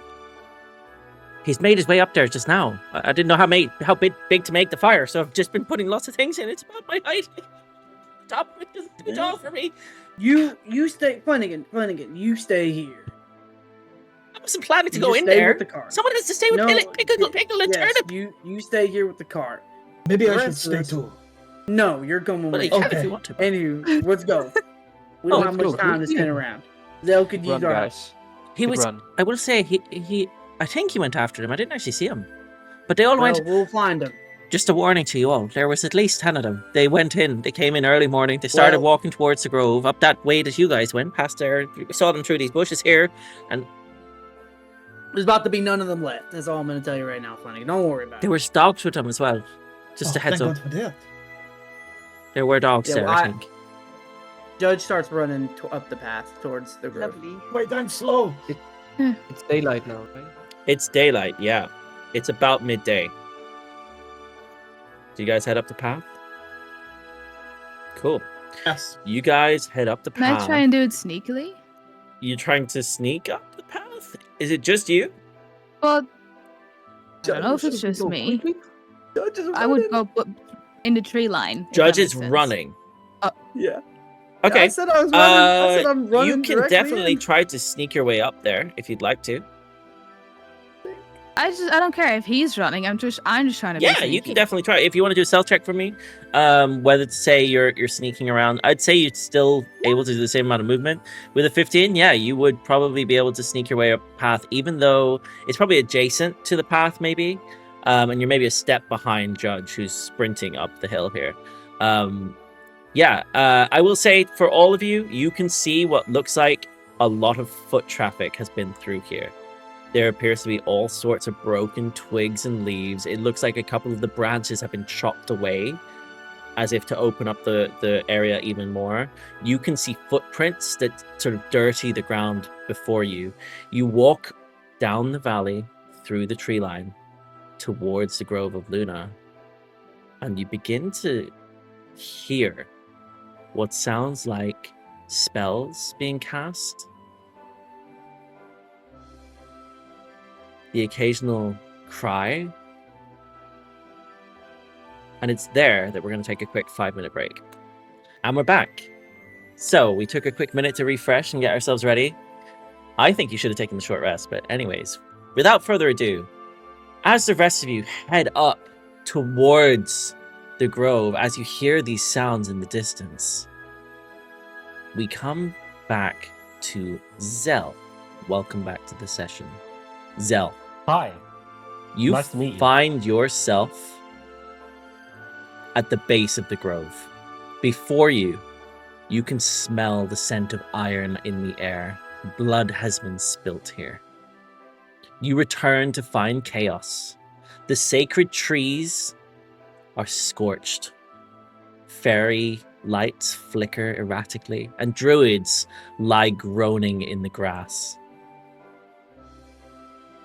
Before you, you see a cultist. 2 cultists. But before them are 2 shadows. They stand at an altar, binding Luriel with black tendrils of corrupted shadow magic. A cracked black obsidian orb appears to pulses in one of their hands. Archdruid Miriala is nowhere to be seen. Ahead of you, one druid pants, as if her last breath. The Archdruid protects the moon pool. Luriel Can she see me? needs help. As she looks to you, and in your current state, you feel that shimmer dissipate. Your hands appear before you. Okay. That invisibility you just had has worn off as you stepped onto the holy ground.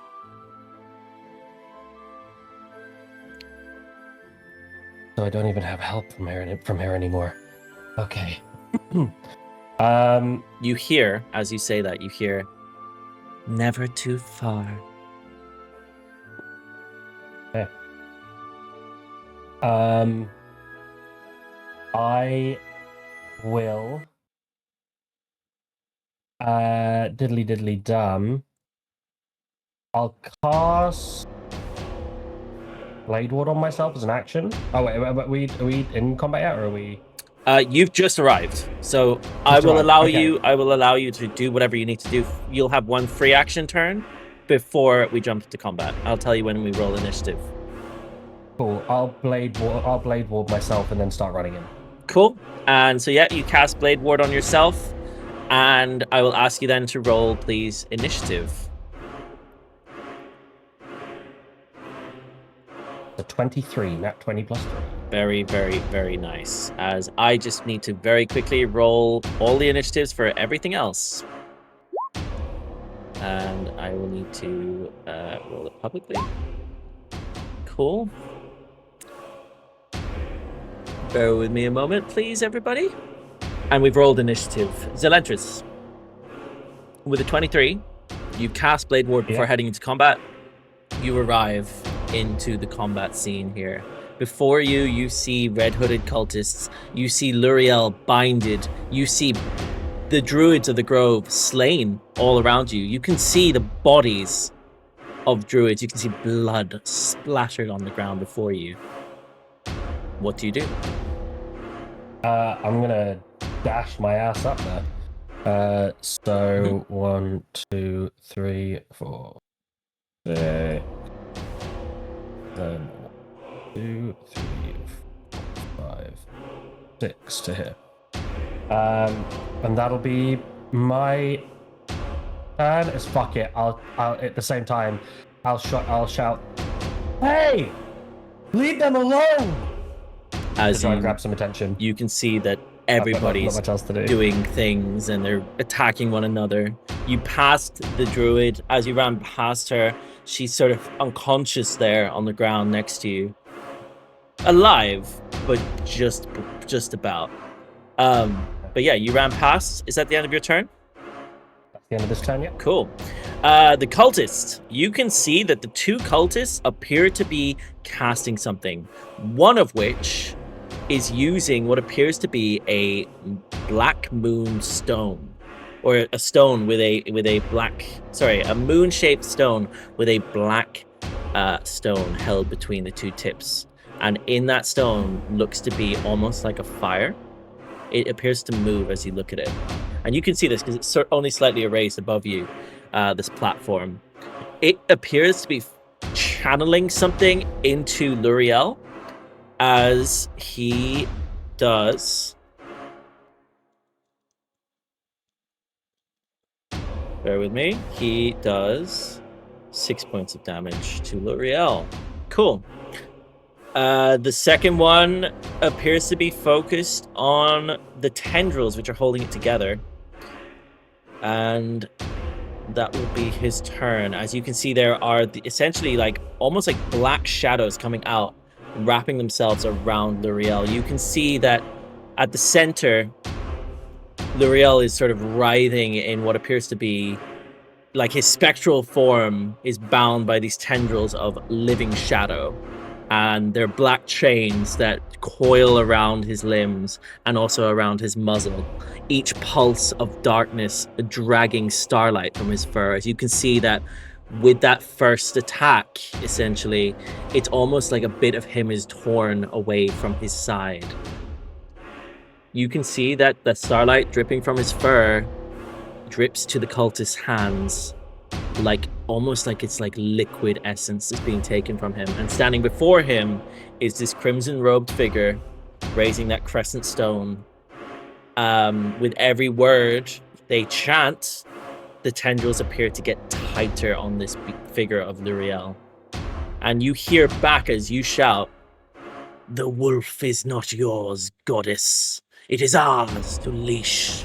Through shadow we bind him. Through blood we shall awaken his twin."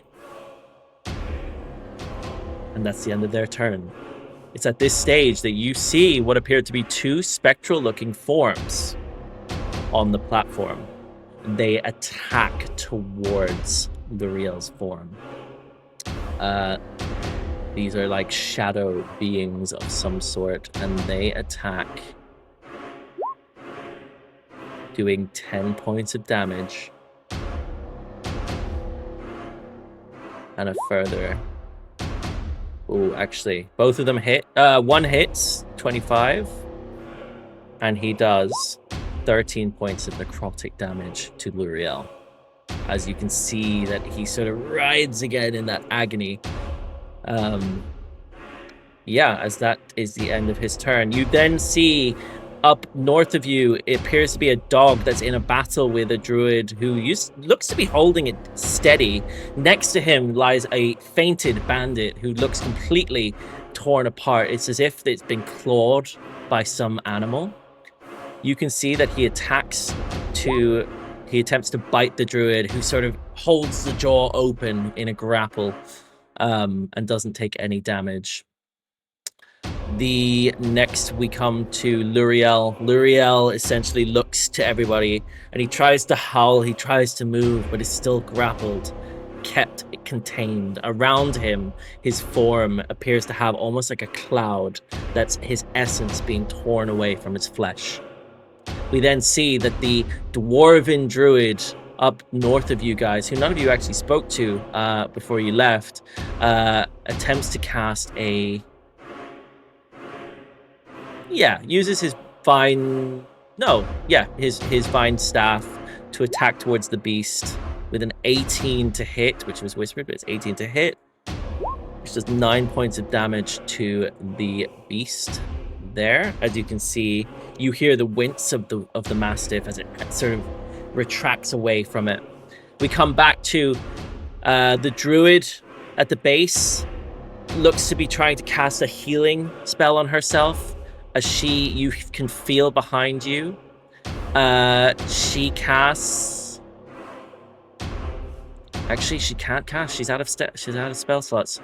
She sits there, damaged. She cannot move. She's got a broken leg, so she's stuck there. Zell, we come back to you. So as you begin to hear thudding of footsteps from the road behind you, but you come to your turn. Would this 5-foot range get both of the cultists? Yes. Cool. I'm gonna cast Sleep. Okay. What's the DC? DC 14 Wisdom saving throw. I've chucked it up in the chat. Cool. Very nice. As you cast it, the one to the left casts counter spell. Okay. So I want to mention it is a Constitution saving throw. So you would be able to keep your spell save if you roll above a con save of 10. So he attempts to cast counter spell to stop you from doing this attack. But if I could have a con save from you, please. Okay. With an 8, unfortunately, you do lose the spell slot. You don't lose the spell slot. You don't lose the spell slot? What is it? No. So he fails to cast the spell. Yeah. The counter spell no longer removes the spell slot. So you get to keep your spell slot. But Not if he fails the DC, right? No, if he fails the DC, then the spell doesn't trigger. Oh, right, so gotcha. Yeah. If he succeeds, then he beats. Correct. Spell. You do keep the spell slot, so keep that in mind. Okay. Yeah. I move up here for now then, and that's it for my turn. Perfect. As the cultist turns to look to you, the red-hooded cultist, this one here, the other one seems focused, but this one, he attacks to you with a guiding bolt. Yep. With a 6 to hit. I would have just one thing, I'd have my armor on at this point. Yep. That misses anyway. Cool. But fuck it, roll me a d4, please. Sure. Cool. A 5 to hit. Yeah, misses. Cool. And that will be the end of his turn, as the other one, again, is still focused on the wolf, L'Oreal here. Does a further 12 points of damage. As you see again, it's like almost part of his lower half looks like it's been torn into, and the flesh is torn asunder.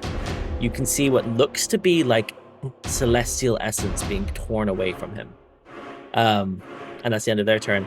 The wraiths, seeing you casting a spell, the first one, or the shadow spawn, I should say, which is basically a weakened version of the wraith. The first one creates a specter from this bandit's body. As before you see rising from the corpse, you would see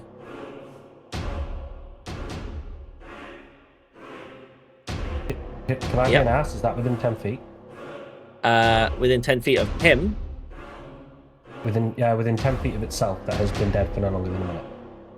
He will raise it then on the other cultist on the area. Okay. But yeah, he'll raise it there, basically. As you can see, a cultist appears. Sorry, the cultist, but from the body of the cultist that looks fallen appears a specter. But yes, and you can see this specter. I believe will go on the same turn. Let me just double check it. Yes, it does.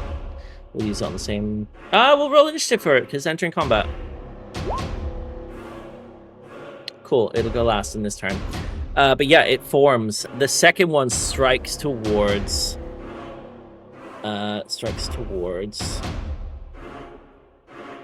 Luriel. Cool. The second one strikes towards Luriel.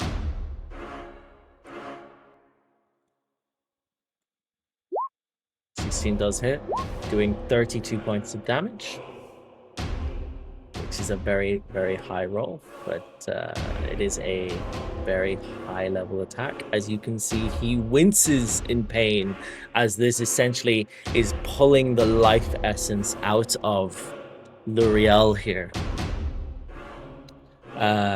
Yeah, and it looks like it's almost devouring the essence straight into its own soul. Cool, we come to the Shadow Mastiff. The Shadow Mastiff here bites again towards the dwarf, this time hitting and doing 15 points of damage. As you can see, he sort of bleeds heavily, but is still standing, looking bloody. As Branbar, yeah, looks bloodied. We then come to Luriel. Luriel, on his turn, again tries to resist, and I'm gonna actually roll it on a Winter Wolf thing, so bear with me.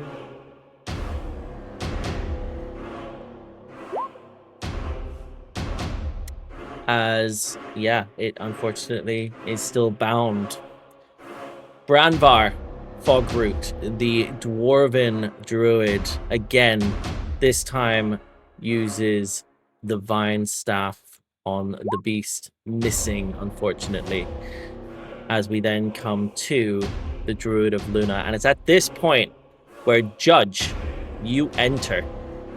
You finally arrive to the scene just before anybody else as you sprinted up the road. Can I ask you, please, to roll initiative for me? Okay. Please be good. Ooh, okay, yeah. Very nice. Give me that 22. Yep. Mr. DM, just a quick question though. Yep. The ledge.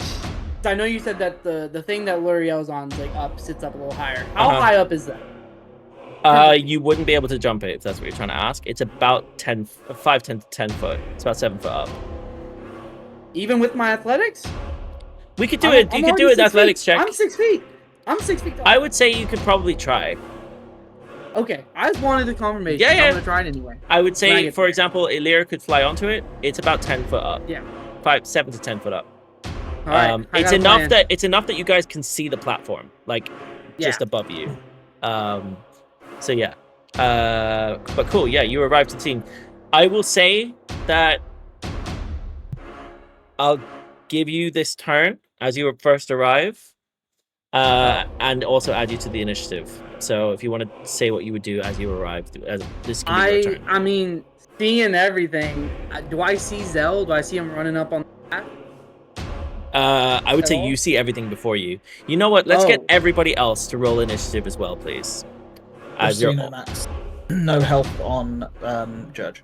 That is because it is the wrong thing. So Judge, I'm going to bring you back in. There you go. Is that right? Cool.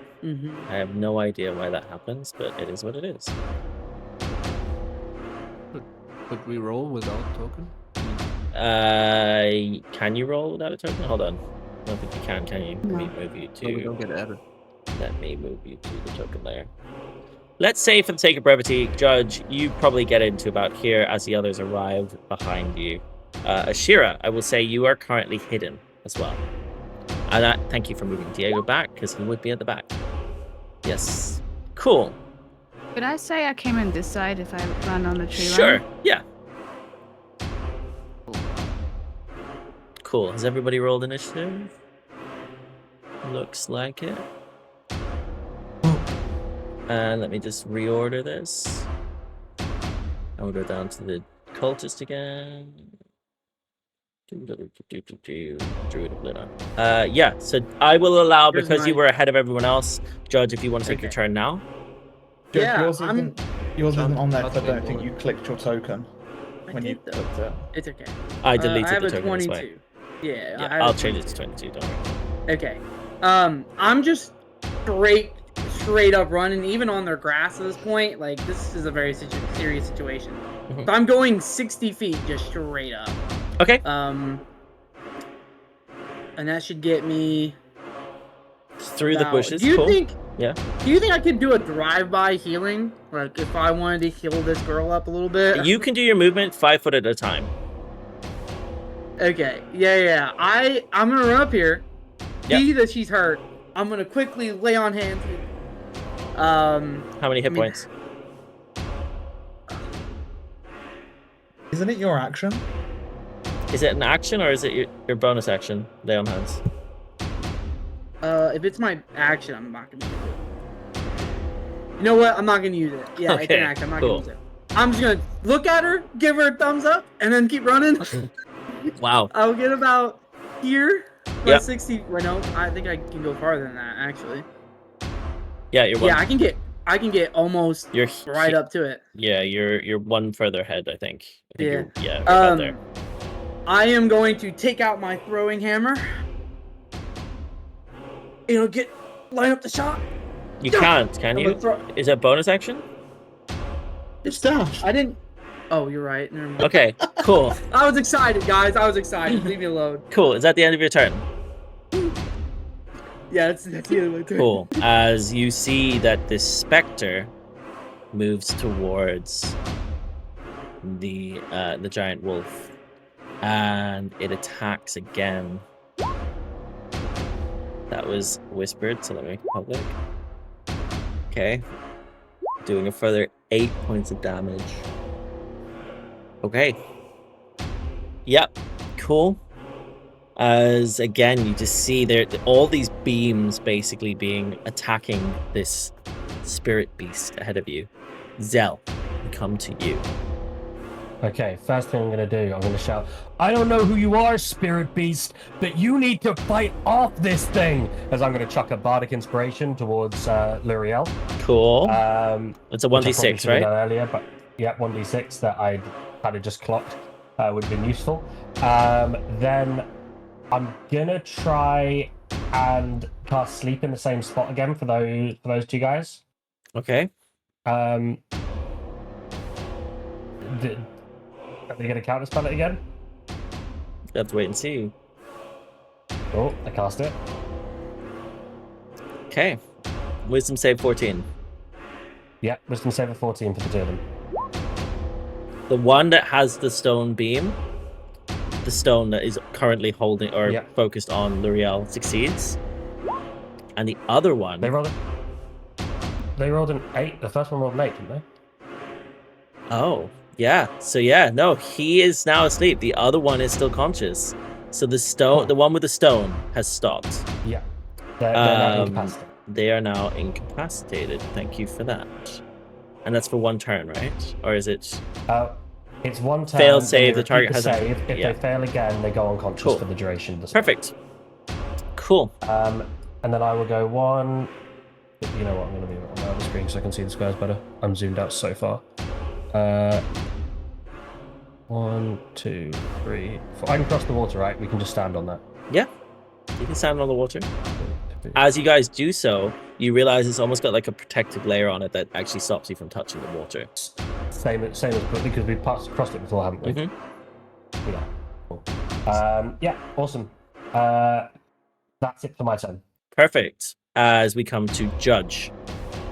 Yeah. I am going to try to use my athletics, and I'm going to try to jump up onto this lovely pad thing here. Okay. Can I have an athletics check from you, please? 12. As you unfortunately do not make it up as you struggle against the side, which is damp with water and moss. Okay. But you can see above you is this Wait, wolf. Oh, okay. I guess athletics is shit then. I'm gonna just keep going around then. That is the yeah. Okay. Is that the end of your turn? Yeah, I think at 30. Cool. Yeah, as we then come to the cultist. Yeah, so the one is incapacitated. The other one quickly runs to collect the stone, picking it up, and again, now firing it into L'Oreal. And I will just put a DC, let's see.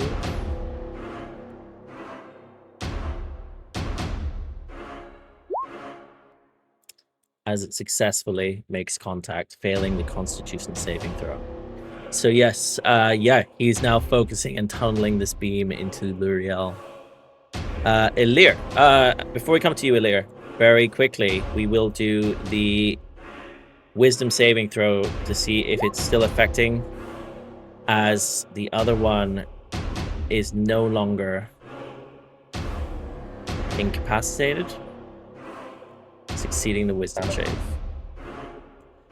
Perfect. Now, we come to Elirr, fresh on the Very scene. Yes. Very quickly, the L'Oreal just failed to save, right? Yes. He did have a bardic inspiration if he wanted to use it, because Zel did give him one. I'm going to tell you now, it's a +6. He's not going to use it. Yep, he's not going to use it. The red-headed cultist that was incapacitated, did that stop the beam? It stopped the beam initially. He's still being held down. You're not sure what has trapped him. Cool. Okay, but the beam is done until next turn, yeah? The other cultist picked up the stone and Right, began to renew the beam. He failed the Constitution saving throw, which means it did affect him. Yeah. Cool. Okay. Cool. Elirr, we come to you. Yeah, Elirr, I guess, sees the guys in the middle and stuff, and he just spreads his wings and tries and flies as far up as he can. Okay. How far up do you fly? It's like maybe more like to the right side though. Okay. So, How far and how high do you fly?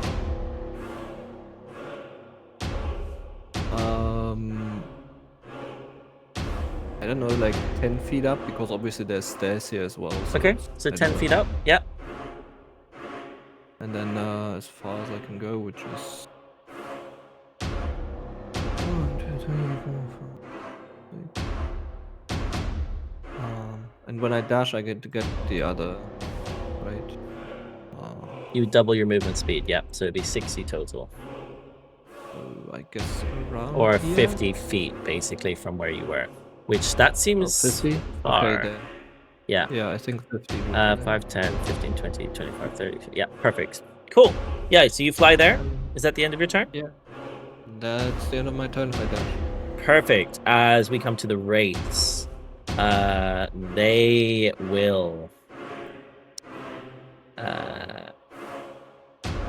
They're gonna attack him again with a 9, unfortunately missing it. You can see that L'Oreal sort of shoves off one of the beams, and the other one he also managed to block off from either side. It's almost as though he's trying to fight this even more so now.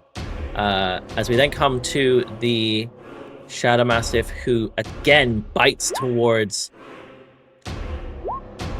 and does 13 points of damage to Branvar, as you see he falls unconscious.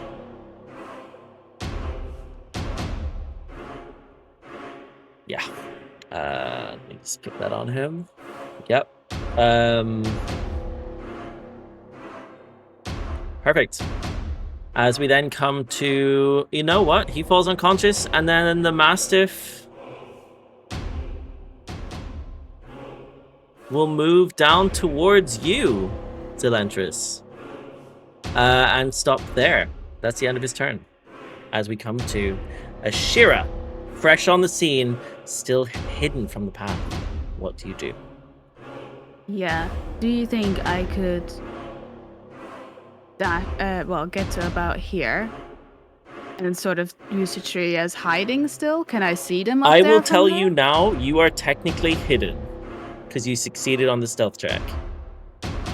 Yeah, but I don't know how close I can get until I'm not. So that's They sort can't of... see you. Okay. Well, from here, can I see them? Can I see all of the people on top of the? Like, am I How tall far is your enough? vision? You can definitely see up that far. I would say you can see them. Yeah. Okay. Well, whoever wants the one holding the stone, I want to take stone. a shot at them with my bow. Okay. As she goes to aim You do get with an sneak. 18, You do get sneak because you are and I hidden. get sneak because I am Should be hidden. advantage as well, right? And it's at 'Cause they advantage. can't see Oh, it you. is advantage, and yeah, so I will do it again. Nope. 10 points of damage. As, yeah, it hits him square in the chest and he falls flat. Dead. Dropping the Damn. stone. Okay. And then I will just... I think I had 5 feet left, so I have 35, because I'm going to bonus action dash to try and get a move on. Yep. Here. I won't be hidden anymore at this point, but that's fine. No. I'm moving up. Perfect. And that's my turn. Very, very nice. Cool. Sylas, you return to the grove. It's in pieces. What do you do? Sylas looks at this and he is pissed, angry, even beyond like normal angry. So upon seeing this, you could see whoever is in range, a black shiver going across his eyes.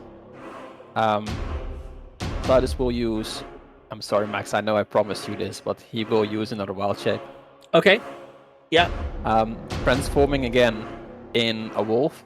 Very nice. And I will use all of my movement plus dash, which is 80 in total, to move myself to... Oh. Sorry, yeah. Yeah, no worries. There you are. Yeah, the wolf. To there. Mm-hmm. Was this one? I lost this one. So my full movement plus dash. So Ashira would like see a wolf run faster, as Elirr, as Mirabelle, howling with anger about this scene, what's happening here. But that's my full movement. I can't do anything else, so that's the end of my turn. No, very nice. Cool. As we then come to Diego. I will run my full movement to here. And then I will dash and run my full movement to here. Yep. Because you are exhausted. Because I have 20 foot of movement due to exhaustion. And I'm just out of range of that one, but I'm in range of these guys. Okay. I think I'm out of range of you. You're both 5 feet. You are kidding me. Okay, cool. In that case, I will, because I can now see Ashira, I will give a bardic inspiration to Ashira as I just say, "Do that again! You killed one, kill another! Please, hurry! Quick, go!" And then that's just me as I'm like panting running up the stairs. That's my turn. Very nice. Very, very nice. As we then come to, last but not least, Mirabelle. I'm gonna run my full speed without dashing, and that gets me about as far as Diego. Yep. As a bonus action, I am going to use 2 source points to get 1 spell slot back. Very nice. Okay. And then, seeing all this commotion and seeing something that looks very evil, I will just use a firebolt on the nearest. Very nice. Yep. The 19. Hits. With a whopping 5 damage. Can I Wait, ask roll you? that? Oh yeah. Yeah. Go on. Go ahead. Go ahead. I was gonna say, can I use a heroic on that damage, but I don't think so because it's No, only on a d20. no. However, Yeah. can I ask you to roll fire damage again for me, please? Oh. Mirabelle, you notice as you cast this spell that the icon on your hand glows brightly as the fire, as you shoot it from your hands, fires twice, setting a flame Hey. twice towards this shadow spawn, doing a total of 14 points of damage.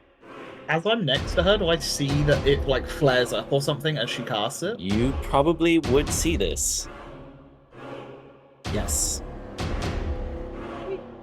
Is that the end of your turn? Very nice. Cool. Luriel, still being held by the tendrils, attempts to get out of these bonds. This time succeeding, not needing the bardic. As he rips free from the tendrils, and you can see the cultists look afraid. You hear he lets out a howl. All of you feel empowered by the presence of him being here. And that is the end of his turn, as he's broken free of the grapple. He needs to roll death saves, so I'm going to do that very quickly. I'm going to do that. Actually, I'm going to do that to GM. Cool. All right. Yeah. As we then come to the druid, who is still incapacitated, she doesn't do anything. She's standing behind you and looking worse for wear with a broken leg.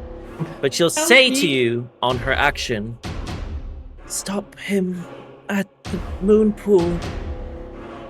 And we'll move to the next one as the Spectre. Again, will attack towards Luriel, doing 8 points of additional damage. Luriel will use a legendary resistance to not be affected by this, because he just doesn't want to be. Cool. We then move to Zell. Zell, thinking of the words that the stone said to him leading up to this, turns to Judge and says, "You got this guy? My spells are more use up there." He sends Judge a bardic, and he's gonna take the hits and he's gonna dash up there. 1, 2, 3, 4, 5, 6, 7, 8, 9, 10. Oh, fuck, I lost count of numbers. Shit. I'll do this one. Oh, sorry, I've got the wrong things up because I was testing stuff. 1, 2, 3, 4. You're all good. Take your time. 6, 2. Cool. And I imagine I take attack of opportunity. You do, with a 13 to hit. Misses. Very nice. Cool. And Judge has got a bardic. Judge, you have that bardic. Judge, we come to you. Okay. Getting the bardic. Still think L'Oreal needs the help. Judge would still try to get up there. I'm gonna try it again. Okay, athletics. Yeah. Very nice. Go for it. You do have the bardic. Doesn't even matter though. Doesn't even.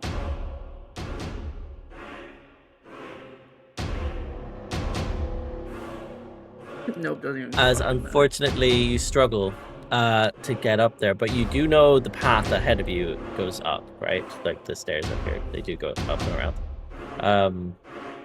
Do you do anything else on your turn? No, I'm gonna stand there. Okay, cool.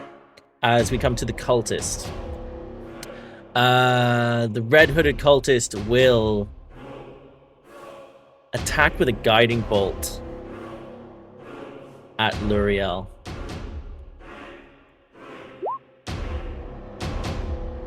which with a 14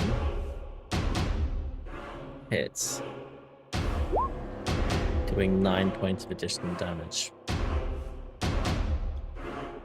Okay. As we then come to Elirr.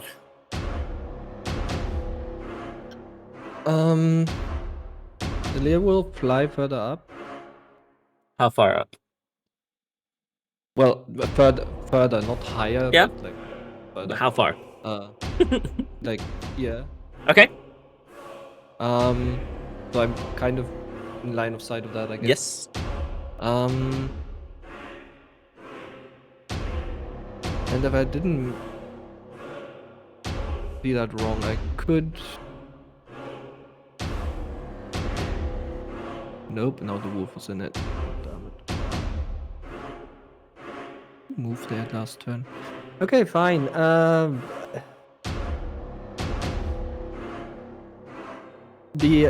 are the shadow things doing exactly? Are they? They attacking appear him to be directly? attacking Luriel. Okay. You can't tell exactly how. It looks as though they're using some form of magic. Or attack. It's hard to tell.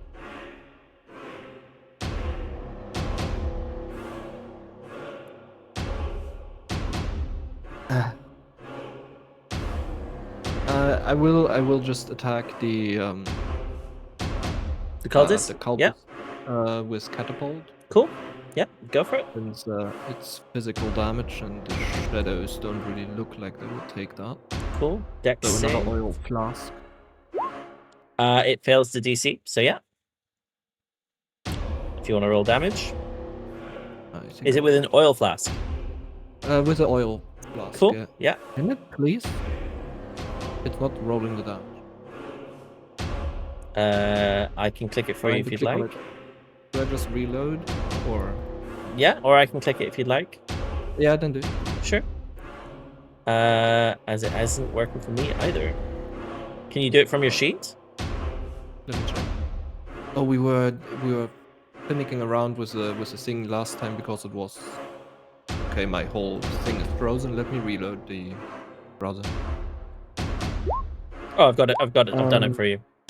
Okay. It was a 14 points of damage as you knock this cultist out clean, killing it in one hit. And I don't know. I guess I will go one more step here. That's Cool. the end of my movement. Perfect. Is that the end of your turn? Yes. Great. As we come to the two wraiths and spectre who are still standing in this area. The spectre. They're on the wraith. This one will move up towards the cultist and raise a second spectre. From the body of the slain cultist, you see rises a spectral figure. And that will be his action. The other one attacks towards... Yeah, the other one attacks towards Luriel once again. With a 12 missing Luriel. Perfect. The Shadow Mastiff, having seen you run past Zell, attempts to run towards you, Judge. And will bite towards you. Yeah, will bite towards you. An 11 to hit. Misses. Perfect. As, yeah, that is the end of his turn. Ashira.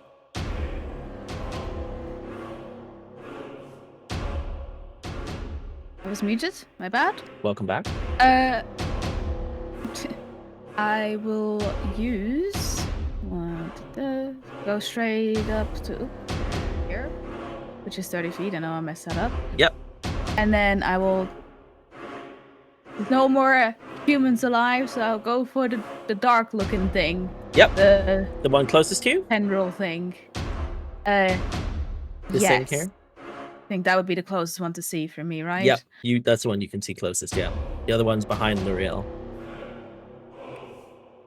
Oh! I don't have sneak attack you though. don't. Wait, no. Wait. Actually, thing, yes, you do. You Luriel's do. my- Luriel's Luriel's my thing. yes, so you do get advantage Yeah, on that natural he's 20 that my you've just homie. rolled. He's my dog. Okay. It's your dog. Uh, Yeah, you rolled a nat 20 with sneak attack damage. I clicked it. Nothing's happening. I think these gifts are slowing things down. Maybe. Is it 46 basically? Right? You'll have to tell me. 46 It'd be plus whatever 5. your damage roll is times 2. 17 plus 5 is 23. 23 points of 22. damage. 22 points of 22. damage. As this bow fires an arrow clean into the back of this creature, knocking it dead. And you notice, as it does so, that the specter also dissipates. Oh. It's at the end of your turn. You can move on. I'm just gonna use the dash to move up. Perfect. Cool. Yeah, so your bonus action dash. Sylas, we come to you. Sylas sees a lot of dead enemies on the platform. He won't make the jump, so he will use his full focus again, or his full movement again, including dash, to go to there. Okay. So he's gonna be there, so he should be like inside of Zell. No, I can't see Zell. And it's my full movement, so that's the end of my turn. Perfect. As we then come to Diego. That was really good. Do it again. I got more steps to go. And then I will give her a bardic inspiration, and I will move my full movement of 20 foot to here. Nice. And then I will. You know what? I will dash and run to here, and that is my turn. Very nice. Perfect. As we then come to Mirabelle. I'll probably say merci. I'll try to Diego. And then let's see, 1, 2. Probably be standing on the edge here. And well, I'm gonna use my bonus action to do the innate sorcery thing again. So Yep. Whip that up real quick. Thank you very much. So yeah. Okay, there we go. And yeah, I guess I'll listen to Diego and cast a fireball on the that thing. That thing. For a 17. Can you roll the damage for me? Twice. A 7 and a 10. As you feel that sigil again lights up as you do 17 points of damage to the Wraith. Is that the end of your turn? Yes. Very nice. Very nice. Luriel, free from his bonds and shackles, lunges towards the Wraith, biting at it. Doing 12. Okay, yeah. As it does 22 points of damage. And you see this thing essentially crumbles. He swallows it whole. As the specter beside it disappears, you still have one more enemy out here with you, as that is the end of his turn.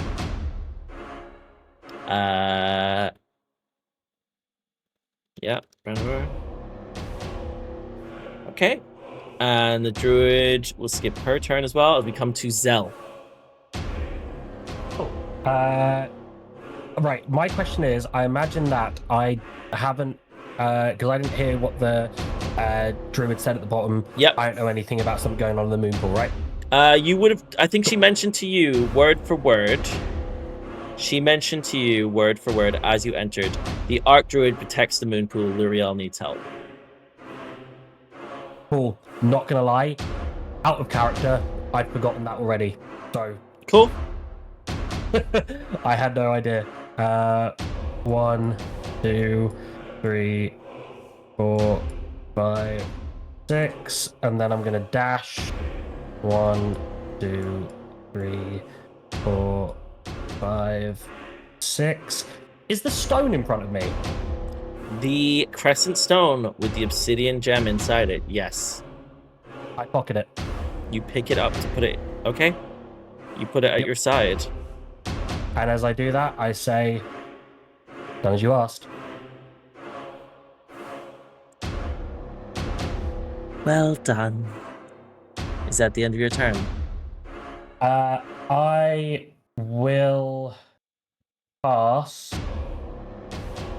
The only person who's actively in combat at the moment, I'm gonna cast. I'm gonna send a bardic inspiration over towards Judge's way. Thanks for helping me with that. Thanks for helping me with that one, Judge. And I'll chuck a bardic inspiration towards Judge. Very nice. Yep. As you do so, Judge, you gain a bardic inspiration. Cool. Is that the end of your turn? Yeah, that's it. Very nice. Yeah. Judge, we come to you. Yeah, gonna smack it. Gonna smack it. 23 definitely hits if you want to roll damage. Yeah, as you cleave straight into this thing and it basically breaks, cracks, you feel it smack into it, and it begins to sort of disappear into the shadow.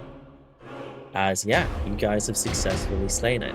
I will tell you right now, combat is not over. You guys hear cries from deeper within the grove.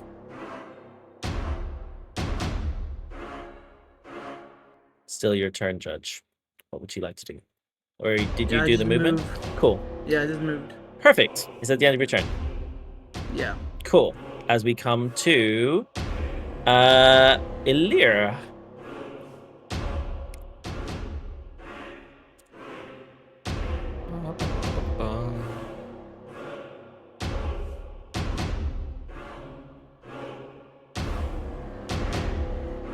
I think I would dash up here. Okay. Yeah. That's it. Cool. Ashira, we come to you. Yeah. If there's no one actively fighting here, I would start dashing up to the top. Mm-hmm. So...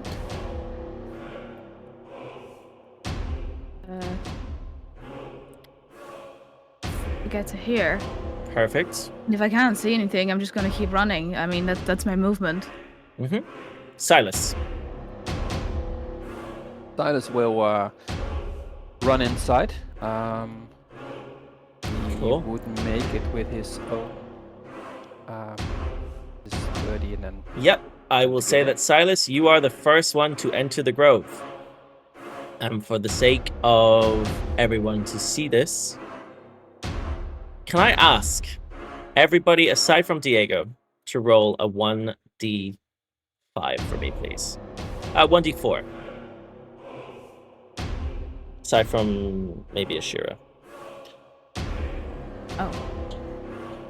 Okay, Zell. No wine. So, Diego, you will be last to enter the grove here, because you are with 2 levels of exhaustion. Zell, you will be second last to enter the grove. Mirabelle, you will be the first one after Ashira. Ashira and you will arrive at the same time, even though you're at the bottom. And Judge and Elirr, you will arrive together. But as you guys enter into the next scene, you see it before you.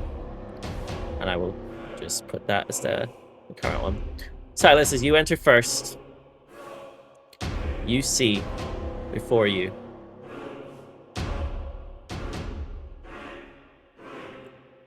let me just change the music. Before you, standing at the moon pool, is a man with a red hood. You guys stepped in. You saw that the air in here is thick. It's heavy with iron and ash.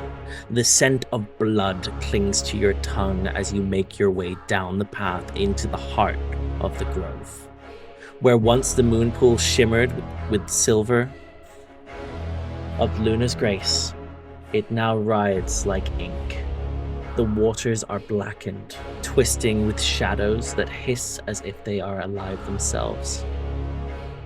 The great wolf statues around you, carved from ancient stone, loom on either side, and their eyes glow red, burning like coals, casting long, snarling silhouettes across the clearing. Bodies around you lie scattered.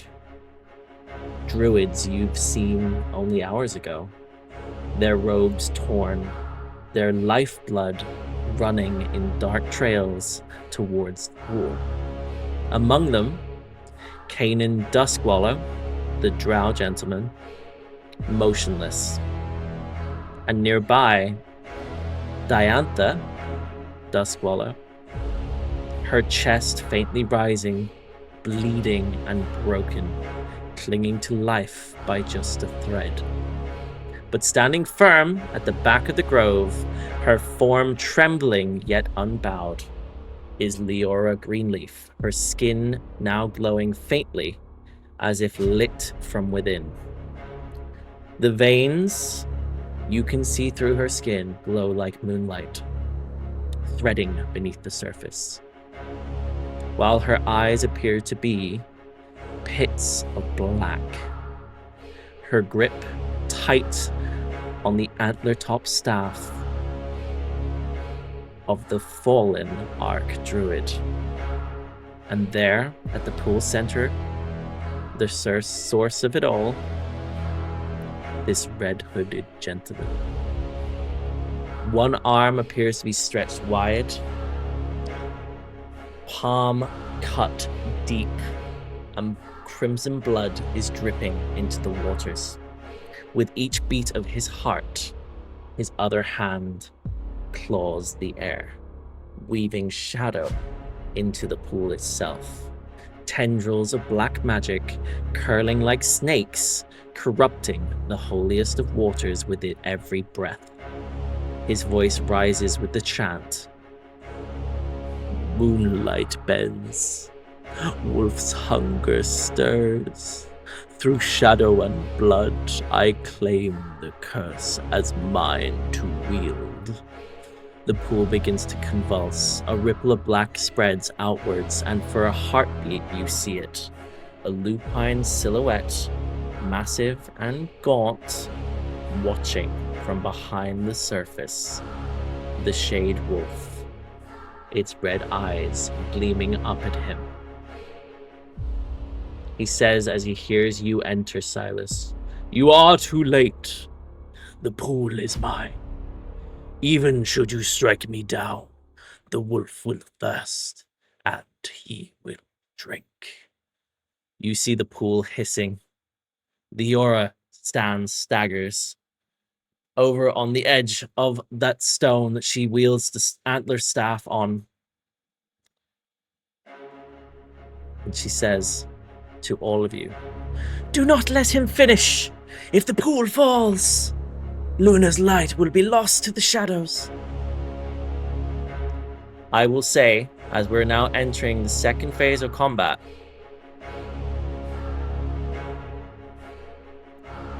quick one out of character. We go until 10. I hope this doesn't take that long, so it should be okay. But if it goes slightly over, is anybody at risk? Oh man, I'm so busy tomorrow with my annual leave. I'm good for an hour. Cool. So we're all good. Cool. I anticipate to finish within an hour. Cool. All right. What I'm going to do is I'm going to clear the turn tracker. We can do that quickly and bring you all back. So I'm cutting this bit out. Cool. Can I please ask all of you to roll for me, please? Initiative. I can't see my token. You guys can't see your tokens because I moved them off the screen. That's on me. Don't worry. I don't think our tokens, you can see our healths again. I don't understand this I can see all of crap, the to be healths. honest. Yeah, you can. I'm going to grab another beer whilst we're sorting shit out. How's that? Yeah. Why is there 2 Elirr tokens? I only see one. I also only see one. Okay, Yeah. weird. Okay, there's also 2 Zelentrus tokens. It's strange. Cool. Do that's I good. I'm gonna use my own or my wolf? You would use your own. Your own for initiative. I'm just gonna quickly refresh this. Okay. Yes, if I could ask everybody please to roll initiative if you haven't done so already. I have a quick question. Yeah. And I'm sure you're probably going to explain this to us in a minute. Mhm. How is initiative going to work for us? Because you're saying that we're coming in staggered, right? Yes. Yes. It'll be Sylas will be turn 1. You guys will all do 1 turn as you come in to position yourselves. That'll be your turn. Then we'll go with the turn order. So you'll be walking in, positioning yourself, and then we'll go. Because I'm going to be having it that you guys basically run in. It's just a matter of who moves first. That's all. Okay. Yeah. Okay. That's fine. Yeah. It's just where I wanted to know who arrived to it first. That was it. Cool. So Shadow Mastiff. We have the bandits, who I will make sure all go together, because otherwise we'll be here all night. So yeah, the bandits. Are they in the turn tracker? Why is their turn order not working? Hello?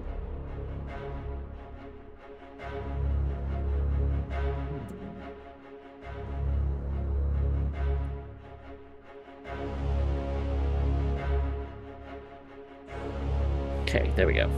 Cool. So that one's that one. Then we have... I don't know. Yeah, this will probably tell you his name, but it's fine. I don't care. Whatever. Public.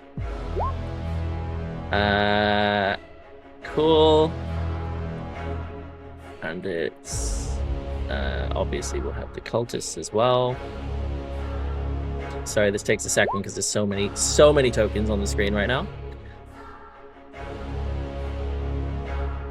And I know that you just described it for us, Mhm. but who was still breathing but unconscious? Diantha Duskwallow, the drow girl up The on drow? the left. Yeah. But the Arc Druid is dead. The Arc Druid is dead. Oh my lord. Yes. She has been slain.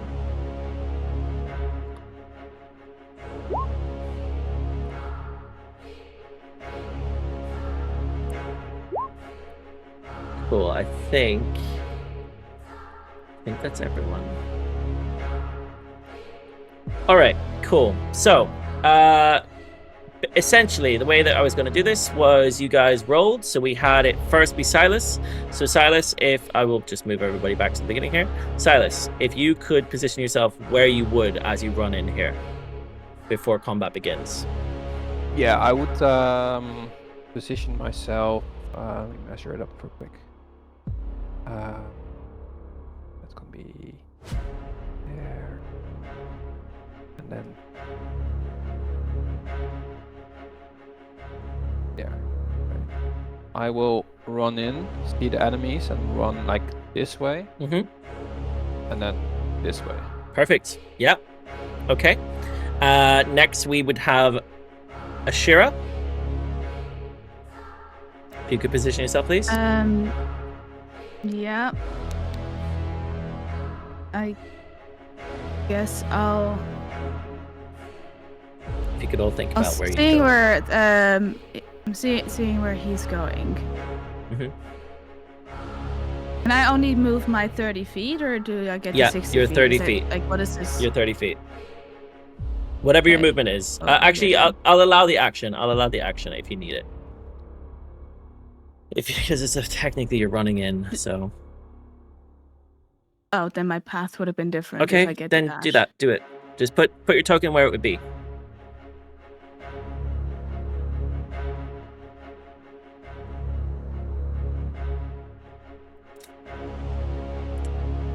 Okay. Perfect. Next, we move to Mirabelle. Probably position myself a little bit to the side here. Perfect. Zell. I actually came in like second last. Okay. Yeah. No, you're absolutely right. Judge, please, could you move yourself to where you would be? Okay. Get around 30 feet. Yeah. I will get. What one thing we were just saying in the chat, it was just because we were talking about exactly this. I was just going to swap mine and Tanner's tokens around because he was going to come in Sure. Yeah. before me. Just moves him an extra 5 feet forward, but I That's think it fine does with me. matter, Yeah. Oh, hello. Yeah. I'm still at the same spot. Yeah. I'll get around the dog. I'll go this way. Okay. Perfect. Elirr. I will move over here.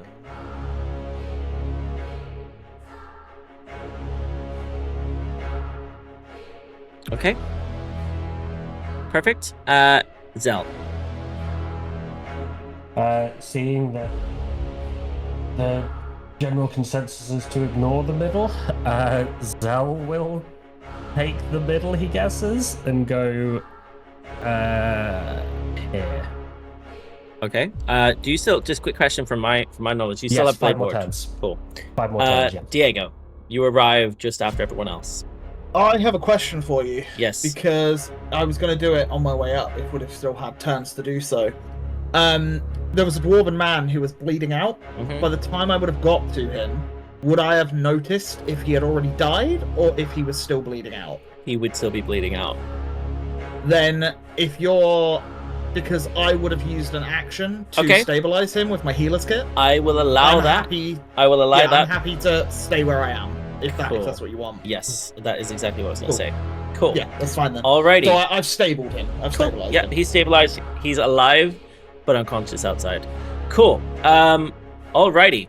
With that, after all of that back and forth, me trying to do all the different things with the characters and working out where you guys are going to be, we're finally back in phase 2, the combat, where we begin with Ashira.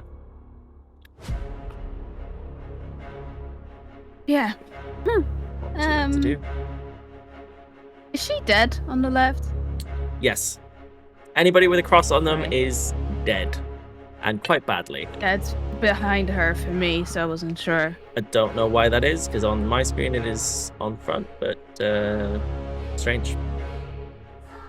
I will sort of loop around this guy, sort of get next to the other guy and this guy. Actually, tell you what, I can loop right this way. Okay. 'Cause he looks a bit different. I'm gonna just go straight for the stab. Okay. As I pull out my short sword and go straight for his abdomen.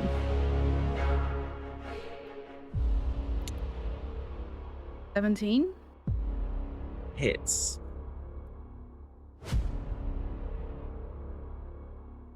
My damage doesn't want to roll today.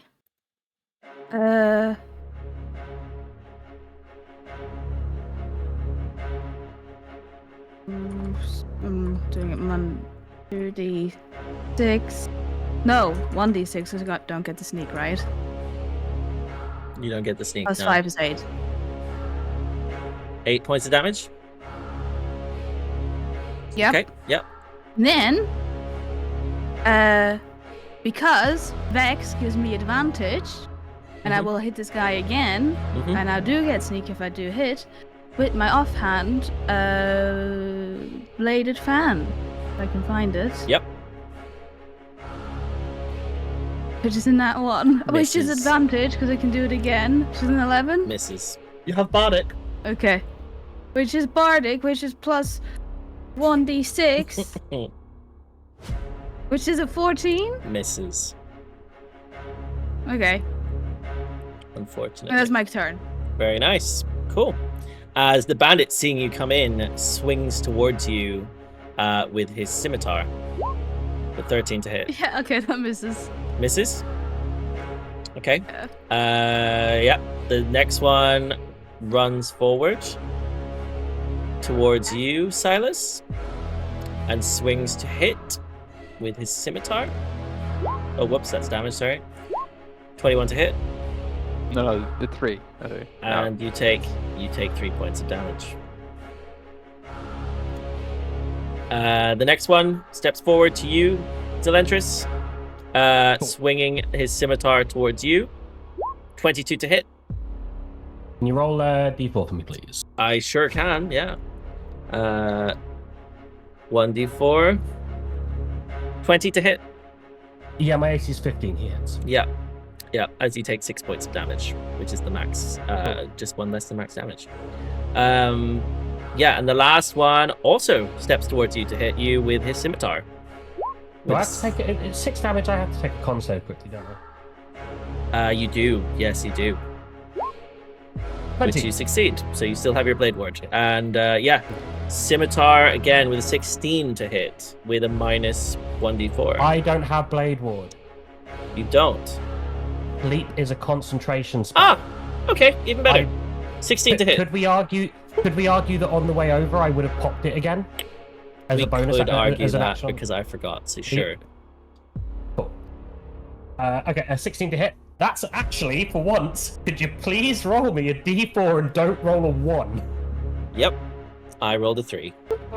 So yes. As he The whips. blades that go around me slashes his blade away and Sel is okay. Cool. Oh, man, As that is the end of his turn.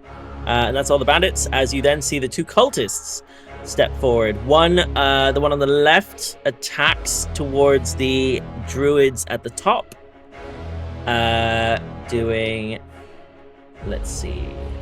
Oops. Yes, as they attack with their guiding bolt.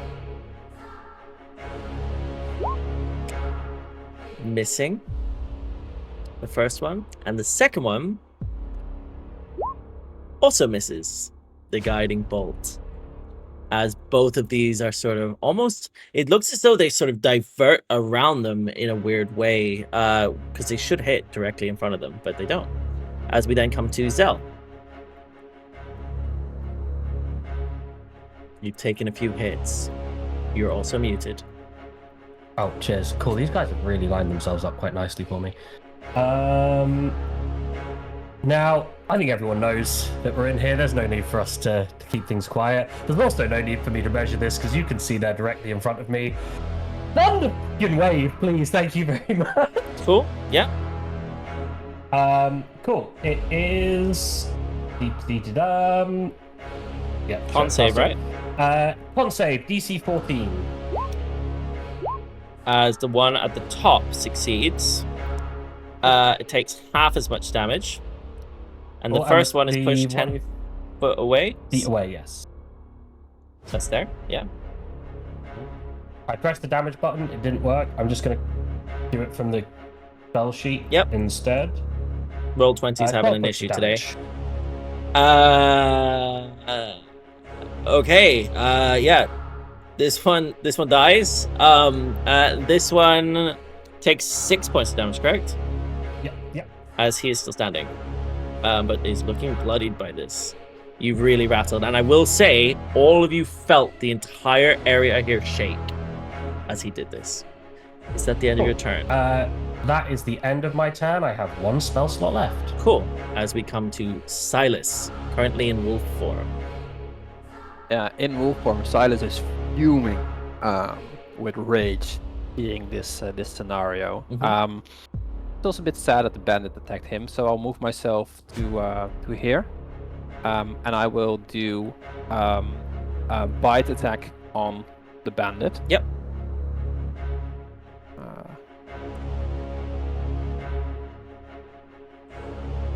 And nat 20. I had advantage on, but it's.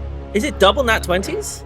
Well, it's not advantage because I need to have a ally in 5 feet. Accidentally left the advantage on, which means you roll the dice twice, but you rolled 2 nat 20s. Yeah, exactly. Okay, well, I mean, yeah, you can roll crit damage, I guess. Yeah. If it works, roll 20's having an issue today. Guys, wait, let me mute this chat because everyone is typing at this point.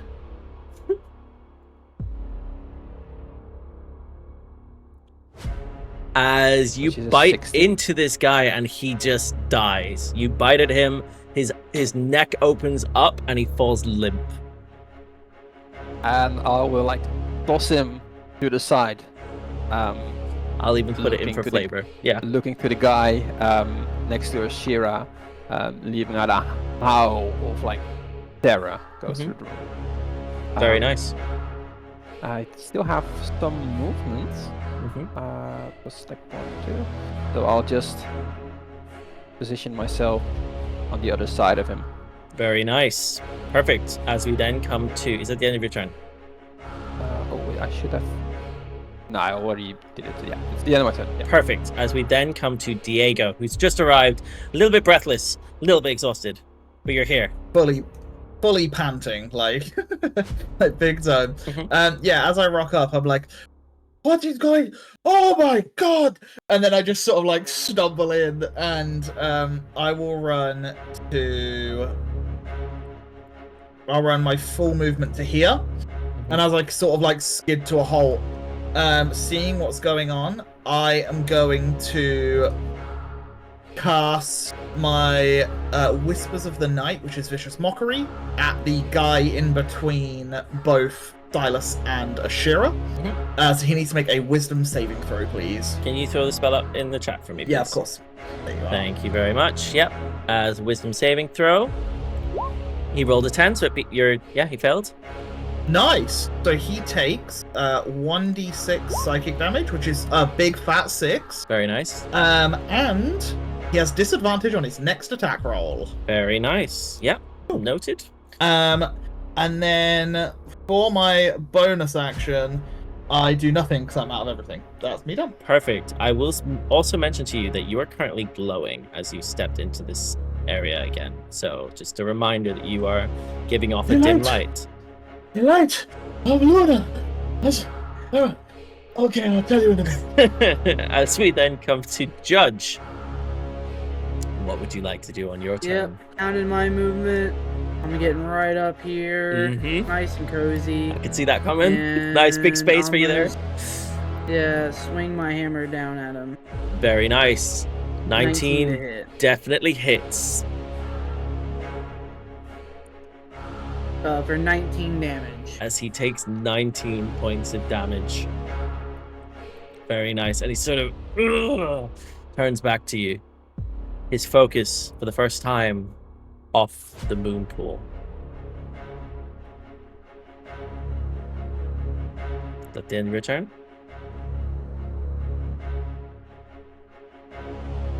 Is that the end of your turn? I assume so. Tanner, that's you. Cool. All right, Mirabelle, we come to you.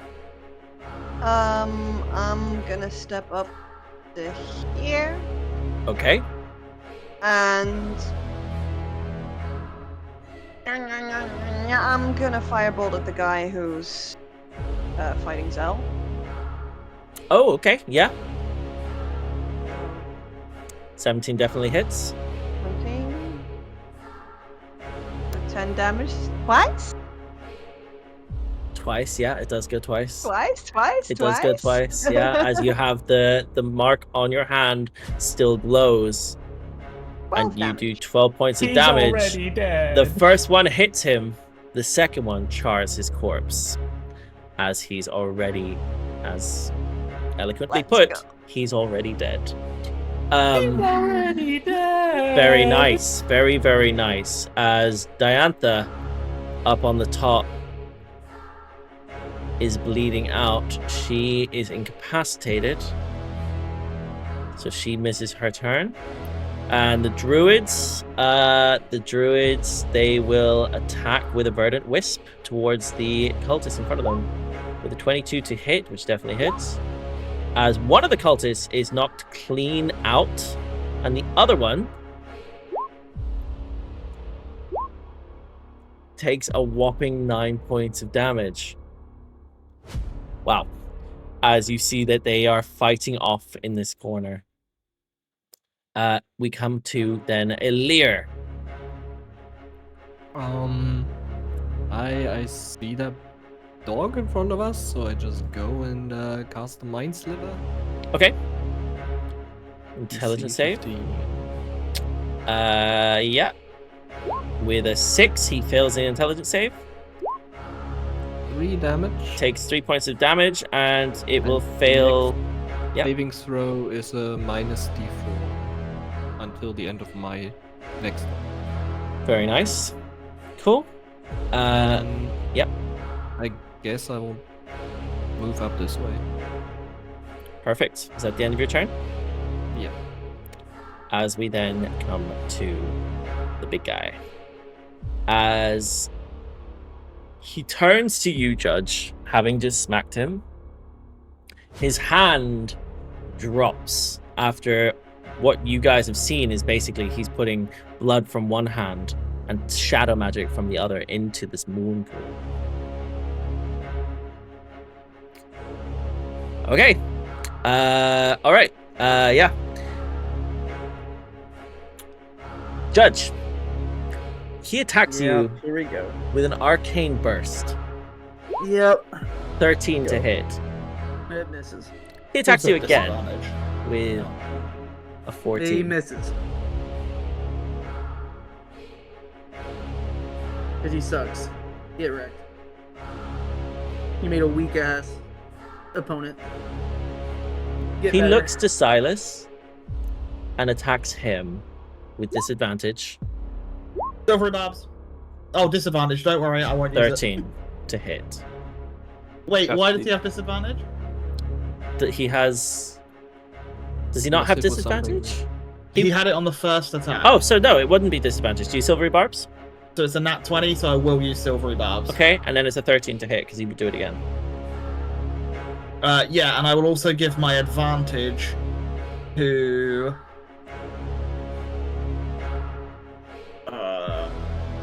you, I guess. I'm going to give it to... Ashira.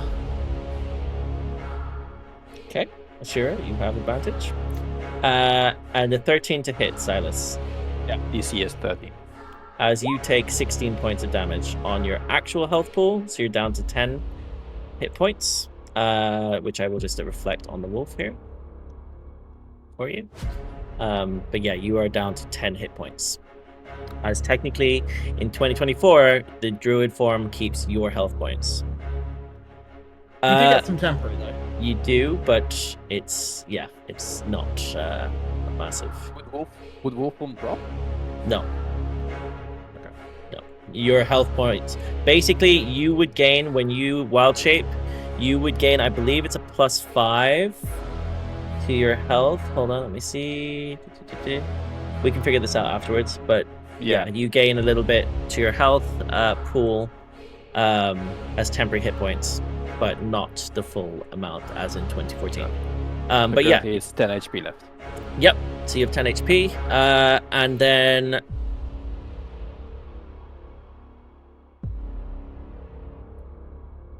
yeah, on his turn it would happen. From the pool, you see emerges 2 shadow spawns on either side.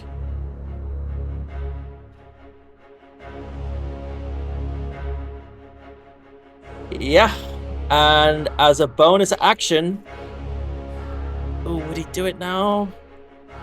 Yeah, as a bonus action, he transforms, and you see his body change. It breaks, and before you stands the werewolf in his werewolf form. Jacob from Twilight's here, guys. But yeah, that's what you see as this guy contorts. What you notice, as those of you who are closest would notice, is this werewolf appears to be bigger, larger, and has what appears to be a faint red glow around his body. But yeah, he twists and contorts into becoming a werewolf. All right. And that's the end of his turn, as we then come to the Shadow Mastiff, who, seeing you basically take out a person in front of you, Zell, or a person dropped before you, will attack towards you with a bite attack of an 8 to hit. Misses. Perfect. As you are muted, but I could read your lips. As we then Yeah, sorry, could you roll a d4 for me, please? I can roll a d4, but there's no Yes, point. please. Yes, please. As a 7. Yeah, no, I've got an AC of 15. I missed. Cool. Cool. As you then all hear, stop him, coming from Leora as she steps forward and attacks with her staff towards... It was a nat 20. It is whispered, but it's a nat 20 as she basically obliterates this gentleman here, the cultist. Perfect. As we then come to Ashira. Yeah, she's standing next to the guy that just transformed, and she goes, good puppy. As she tries to stab him again. This time, I don't know if he's how much he towers over her, but wherever she can get him. Mm-hmm. Yep. It's also at advantage. No, It's at advantage, yeah. which is also at advantage. Just in case, you never know. Oh, never mind. 2 20s. Dirty 20s. Hits, Let's yeah. see if it rolls damage. Yes, okay.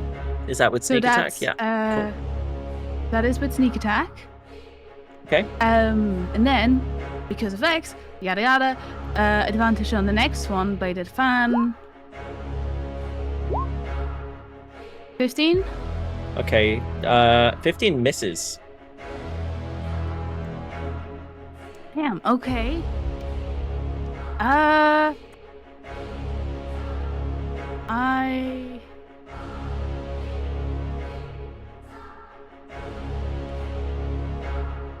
will bonus action disengage Okay. and literally just put myself 1, 2, 3, 5, 6 over here so I can get back there.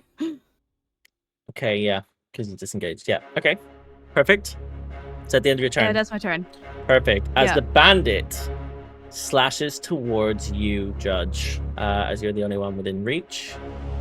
And, yep. Let me just roll to hit.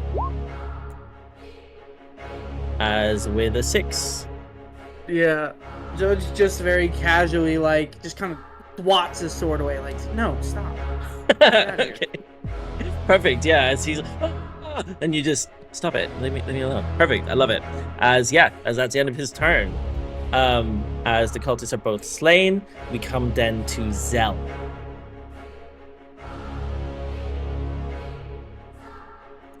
You're muted through your whole speech. You are muted.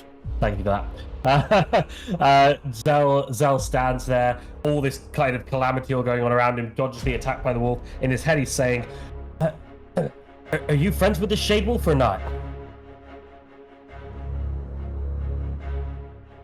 To the stone. Oh, to the stone? It doesn't Yeah, in his respond. head, he says that. Doesn't respond. If you want to go in and fight it, I can chuck you in there. As Zell's going to move just like up to the top here and take a stab at the Shadow Mastiff. Yep. With his rapier. Go ahead and roll to hit. This one? Yes, this one. That's a nat 20, a critical hit. Nat 20 definitely hits. Well, I'm going to roll try and roll crit crit damage. I don't know if this is that's gonna work. It does not. So it's 1d8 plus 3, and I'll add another d8 to it. Yep. 7 plus dice, 1d8. 7 plus 5, that is 12 points damage. As it takes 12 points of damage. It's looking rough. Cool. I will then say, Diego, buddy, you've got this. You can do this, my friend. As I'll chuck my bonus action and chuck my last bardic his way. Perfect. Diego, you feel inspired. Such a waste of Diego. Thank you. Cool. Is that the end of your turn? Yes, that's the end of my turn. Perfect. As we then come to Sylas. Sylas is still angry, fed up, but he knows how much damage this guy could possibly do to him in his current state. So I will action disengage. Okay. To get away from him. And I will also bonus action transform back into Sylas. Okay. That's possible. Yeah. Is that the thing? Yeah. So I can fight him with other measurements if needed. But that's my action and my bonus action, so I can't do anything. At the end of your turn then. At the end of my turn. Yeah. Perfect. Cool. As we then come to Diego. You alright, Zel? I do got this. Ah! And I just strum the mandolin, and I will cast Starry Wisp on the Shadow Hound in front of me. Perfect. Which is this. Oh, a 21. Definitely okay, hits. I don't need the Bardic.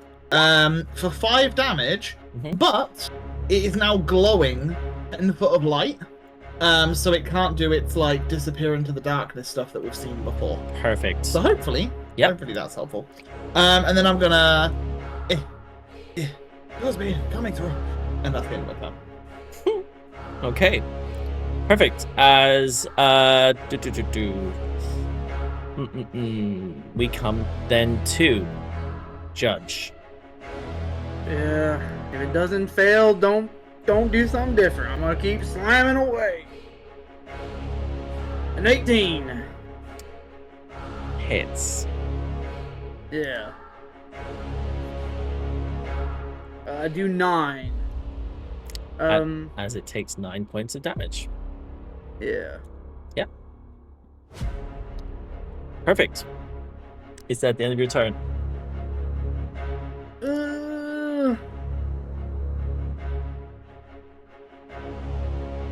I don't have anything else, so yeah, I'm gonna there. Perfect. As we then come to Mirabelle. Was going to move over here. And I am going to cast Burning Hands. Okay. Which is a 15-foot cone. Yep. So it shouldn't hit Judge. It doesn't hit Judge. But it should definitely hit the other two. Yep. So yeah, I still have my innate sorcery. Dex 15, the Dex save 15. Dex save 15. Okay. Bear with me. First of all, for the bandit, who succeeds, and then for the werewolf, essentially, he fails. So takes a full brunt. Okay. Is this also double damage? Literally burning hand. You notice as you do this that it ignites both of the creatures you've hit. Sorry. It ignites both of them because it does technically do half damage, as both of them are set alight. Nice. So Boone takes 4 and yeah, werewolf. As you notice that the bandit is looking particularly rough. But yeah. Perfect. And that's the end of my turn. Very nice. As we then come to Diantha, who again is still basically just stabilized. That's where she's at. Max, when is the werewolf guy going in? He's not on the turn order anymore. He is. He goes after Elirr. He goes on. Okay. Yeah. He's not on there. Oh, you're right. He's not on there. But he goes after Elirr. And I assume the Spectre things probably go at similar times. They will also go. Yes. Yikes. Let me just do this quickly. Bear with me, sorry. Thank you for highlighting that to me. I will just roll initiative and add it to the turn order for my sake. That would have been good, but it was 6, I believe. Oh no, it was 9. It was 9. And let me just reorder these and then go back to the druids. It's gonna hurt us. Yeah, cool. Yeah, so basically, we're now with the druids. The druids will step forward. 5, 10, 15, 20, 25. They'll move to there. and they will attack towards the 2 spectral-looking things that have just spawned.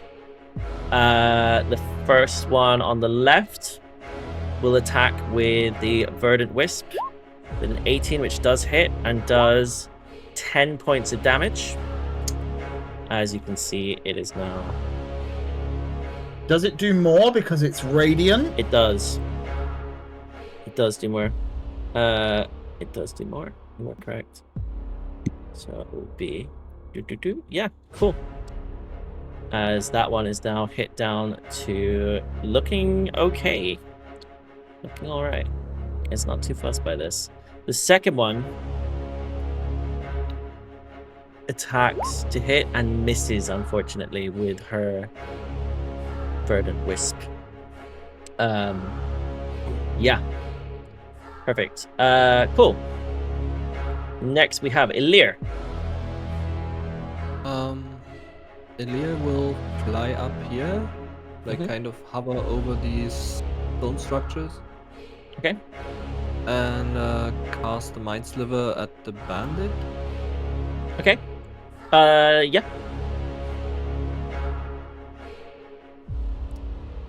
Cool. Intelligence save. Yep, as the bandit will fail the intelligence save. And 2. As it falls unconscious. Actually, it dies outright. As you slay this bandit. Cool. Is that the end of your turn? Do I have more movement? I think maybe 1 since flying up. So yeah, I will stay there. Cool. We then come to the big guy's turn. And what I'll do is I will do the shadow spawns first, as the very first one moves down and raises... Oh, you know what? No. He'll attack you, Judge, with Life Drain with a 16 to hit. This is Cool. As the second one moves down and does the same with a 25 to hit. that unfortunately hits. Okay.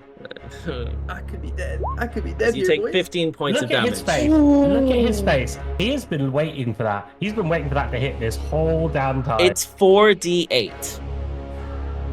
That is an incredibly low roll. 48 plus 3, by the way. So you're very lucky with the low roll. Hit me again. Hit me again. The werewolf. Hit me again. You won't do it. You're Do the it, only do one it, in do it, do reach. it, do it. You're the only one in reach. hit me again. Everyone Come ran on. away. You're gonna miss. You're So gonna miss. he You're is gonna going miss. to hit you. Yep, you're gonna miss. Seeing that you are not humanoid, well, Yep. he is going to claw at you. Oh, 17 to hit. misses. He then attacks again. 23 to Okay. hit. That hits. As you take 5 points of damage. Ah, I'm still up. Get wrecked, loser. And he attacks a final time. With a 16 to hit. He misses. Ah, Which he loser. misses. Very nice. As you miraculously survive that turn, we move to the Shadow Mastiff, who again, within reach of you, Zelentrus, will bite towards you. A 22 to hit. Can you roll? Can you please roll one? I can definitely do a roll for a 1d4, my friend. Thank you. Thank you, my It's friend. a 21 to hit. Oh, well, that definitely hits. I've only got an AC of 15. Okay, cool. As you take 7 points of damage.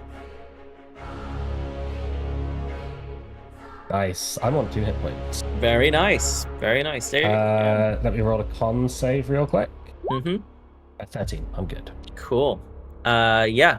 As the bandits are both dead, Leora steps forward. She looks across all of you. And she casts... You know what? She's gonna run all the way down. Wait, let's see. 5, 10, 15, 20, 25, 30. She only gets to there. She can move diagonally. She doesn't Not know past, that, right? not past the stones. Through her allies, though. Yeah, the maximum she's gonna get to is here, and she's within vision of here, so she'd stay there. Verdant Wisp towards this one over here. With a nat 20, she rolls critical hit damage and does 23 points of damage. It is also radiant, so it does bonus damage. And this one dissipates as she knocks it clean out. Wow. Okay. Yeah. Wait. Yeah, that's correct. Okay, cool. That's the end of her turn. Actually, no. No, she attacks the other one for the same. She does have multi-attack, and it does hit. And does 13 with the bonus, as this one is still standing. But yeah, you see that she's helping you with this fight. Cool, as we then come to Ashira. I understand that it's a specter, but like on a scale of bloodied, how like spectrally It's looking incredibly fading. rough. It's just been attacked. Okay. You saw it basically let out a wail as it got hit by this radiant damage. Right. Well, in that case, can I stand on this dead guy? Yeah, you definitely can. It's just a Cool. body. I step on the dead guy. Crunch. And then Crunch. gonna raise an eyebrow at this specter thing because it feels weird, but she's just gonna try and slash through it anyway, see what happens.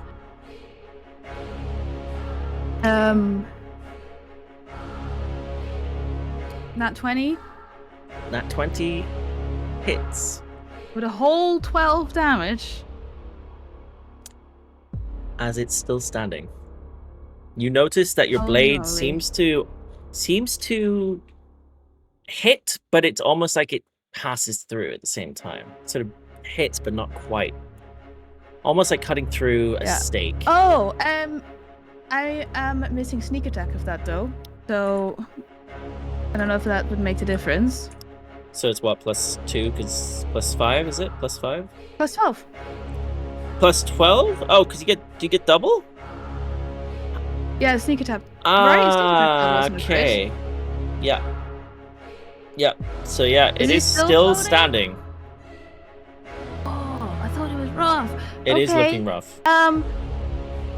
Well, in that case, I will take my bladed fan and try and push through it and make Okay. it disappear with the wind. Mm-hmm. And I do have advantage on that, but I don't need it. You rolled a nat 20 again. Take a third one in this combat. Yes. Okay. Damn. Yes. Ogre, very nice. Yeah, if you want to go ahead and Uh, roll critical damage. 7 points of damage. You just got smited, Janed. Please tell me I just wipe it away in the wind. As it is It's on still just about hanging on. Ah. I tried. I'll stay next to Judge. I'll even try and like hold my fan out in front of him to sort of like protect him with it. Very nice. That's Is it. that the end of your turn? Cool. Yeah. Perfect. As we then come down to Zelentrus. Zelentrus takes his latest hit and he clutches onto the stone and he says, "Really? Silence now of all times?" I don't know if the healing thing works at this point. If not, then I'll do something else. It's silent. Cool. I will then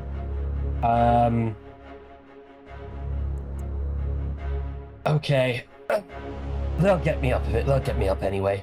I will cast Bane on the 30 feet. Let me just double check that that's in 30 feet.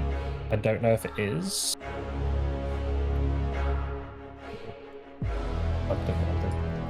Not quite. The werewolf is not. Are you kidding me? Yep. Try and take the opportunity hit. I'm gonna just throwing that out there if you want. Yeah, fuck it. Pull a move. Okay. Okay. You're in that case. What is it? What one step away in it? Yeah. as he bites towards you with a 24 to hit. Can you please roll me a d4? Yes. I love how I baited you so hard to taking that step. 20 to hit. Well, that's a 20. That's a 20. And so if my AC is 15 and that's a 20 to hit, then it what happens probably hits. now? Yeah, I think it hits you for a total of 10 points of damage. And if I have 2 hit points left, you fall and you go unconscious. Does that mean that I can't cast Bane? You can't. No, unfortunately. No. So I'm on the floor now. Yeah, you're down, buddy. That's the way it is. Bye-bye. Doesn't feel very nice. As you drop to 0 hit points. And I guess that's the end of your turn, as you are you're currently laid unconscious on the ground. Judge. Well, I don't know. Can I do anything else when I'm unconscious and down on the ground? No, you can't. No. It turns over. No? Anywho. Okay. However, I will say that you are somewhere else, and what is happening, we will come back to. Diego, Judge. What would you like to do? Yeah, looking pretty rough. Yeah, I'm gonna do a Zell move. I'm gonna go back in. I'm just kidding. I'm gonna slam my hammer down on.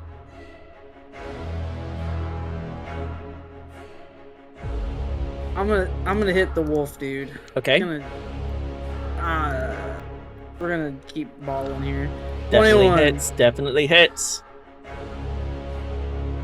For 12 damage. 12 points of damage. Yep. Yeah.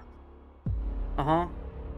Very nice. Yeah, it's my turn. I'm just gonna, I'm gonna stand there. I can't move. I'm gonna be like, hey, I'm here. How's the wolf guy looking? He's bloodied. Still fine? He's bloodied. Okay. Heavily bloodied, panting. I just kind of wave him on, like, come on, is it the best you got? Cool. That the end of your turn? Yeah, it's the end of my turn. Perfect. As we come to Diego. I see Zell just like fall down in front of me and the dog like back off a little bit. And I immediately like skid to my knees next to Zell and I'm just like, oh, you fucking idiot. And then I just pull out a potion, just quap it down his throat, and give him, I'm going to stand between him and the Mastiff when I do it. Nice. So I give you 7 hit points back. Very nice. Thank you. The way I pictured that as well is I full on like pratfalled and just like landed on my face. I just like roll him over, slam this vial into his mouth, and then I go, you'll deal with the big guy. The doggy's mine. You fucking pop. And then I like run at it, and I have my mandolin out, and I'm like, come on then. Swinging the mandolin in front of it. Perfect. Zell gives you finger guns, and that's cool. Is that the end of your turn? Yeah, and Diego's absolutely shitting himself right now. Cool. But yes, that is the end of his turn. As we then come to Sylas. Sylas will, having a moment from on himself just to see what's happening. Judge almost down, Zell almost down. A dark flicker goes around his head, like no, not again. He will run towards the werewolf. He will use Cure Wounds on Judge. Okay. Healing him up. So that's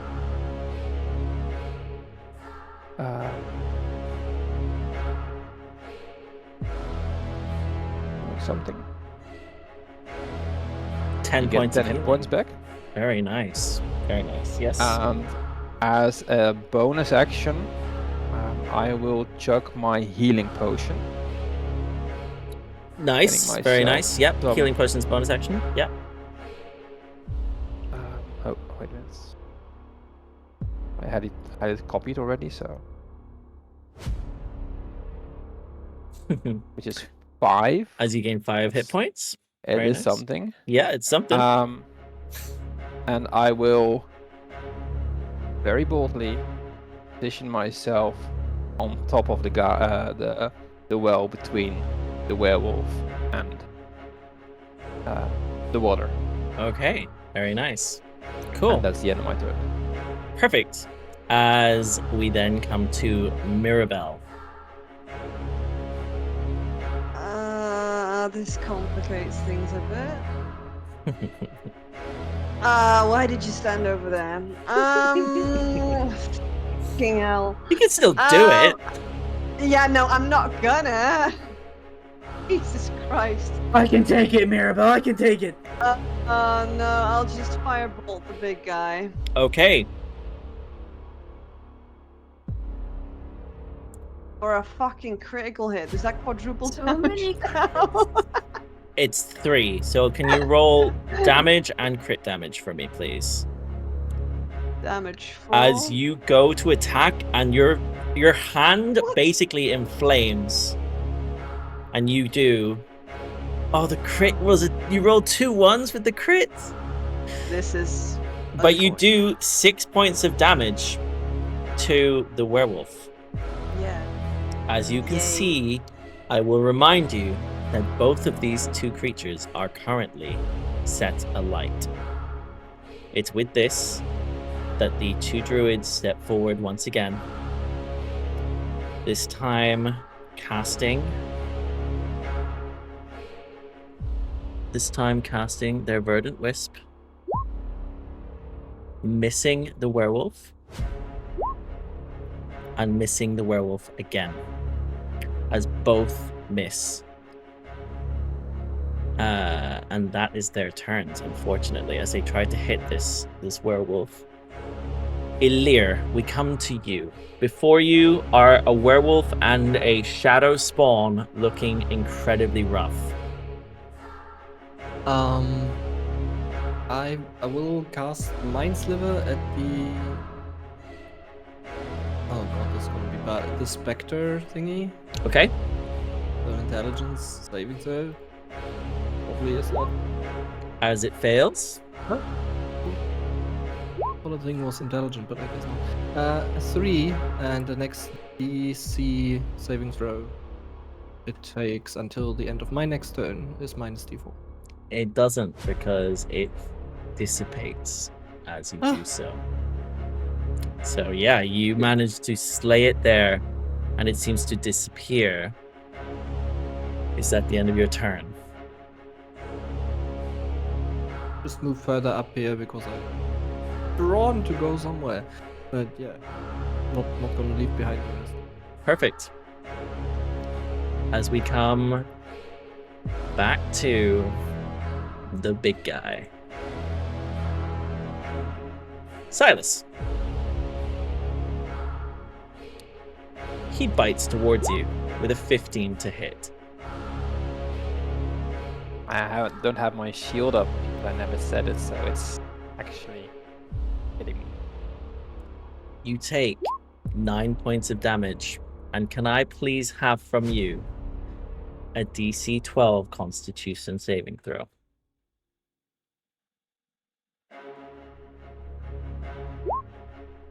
You successfully survive the DC saving throw, so you are not afflicted with the curse.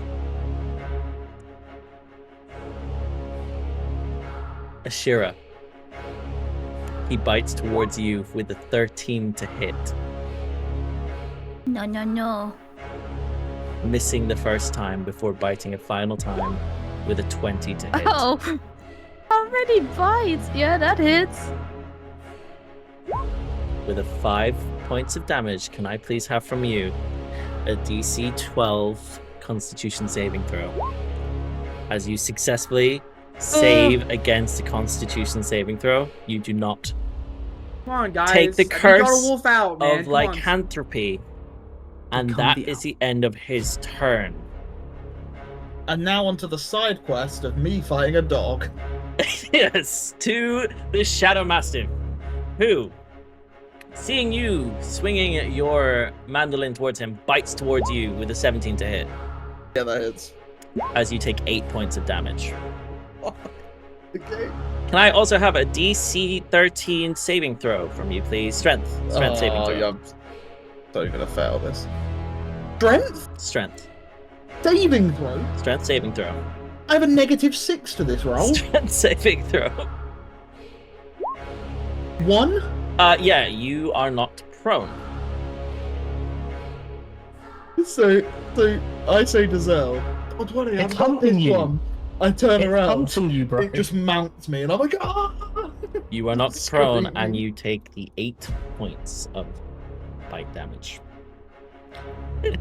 Still, you're mandolin, swinging, flailing in the air. But yeah, that's the end of his turn.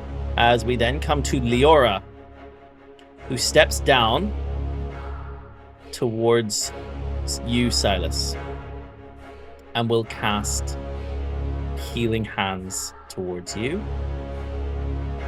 Let me get it up. No, she'll cast Cure Wounds. For some reason it's not working, but it's a 2d8 plus That's her a wisdom mod. modifier, which is, why is it not there? +3, so it's 2d8 +3. So same as what you would give to Judge. She heals you 4. Oh, sorry. She heals you for 14 points of damage as you are restored. And that is her turn. The judge or me? That's you, Sylas. Okay, you said judge. Sorry, I said same as you did to Judge. She's healing you. As we then come to Ashira. Yeah. Seeing as he just bit me, it's gonna come right back at him. As I go for Do you bite him? a short sword. Okay. No. Unfortunately, a 13 misses. Do you have advantage? Yeah. No. No, I don't have then- advantage. 13 misses, I'm afraid. But I do have the bladed fan that I can still swoop out anyway. Can you still attack with the blading fan if you don't hit with your short sword? Yeah. I just don't get the advantage now from Vex. Okay, cool. 23 So definitely it's hits. 23. But I do now get the sneak attack on this still. Okay. But just 10 points of damage. How do you want to do this? No way. No way, okay. So she slashes with a short sword, which goes wide. But because of that, I like to think like he sort of sidestepped her, but then she was able to take her offhand. And she just, like, she slices in, it starts at the bottom between his legs. And she just carves straight up to here. And he just sort of splits it open a little bit as the blood starts gushing out.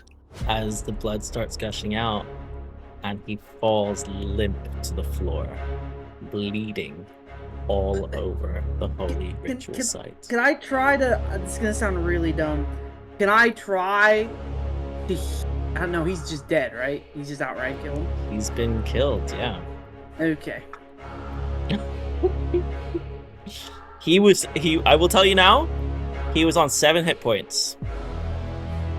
So when you got the bonus damage from the sneak attack, that was just enough to take him over the edge. But yeah, it is with that you guys come to the end of your combat. No, it's not. Oh no, sorry. That is true. That is true. Yeah, that is true. There is our side quest. There is our I would side like to point quest. out the main mission is still at large. Diego's getting shagged The by a shadow- dog right now. The Shadow Mastiff. The Actually, Shadow Mastiff. yeah, the Shadow Mastiff is still going. So yeah, Shadow Mastiff. Zell, newly restored, back Yes. to the world of the living. What happened? Where did I go? You said I will went tell somewhere. you We as were gonna- soon as we finish combat. Oh, okay, cool. Let's get through combat then. Bucket. Zell cast Distant Whispers.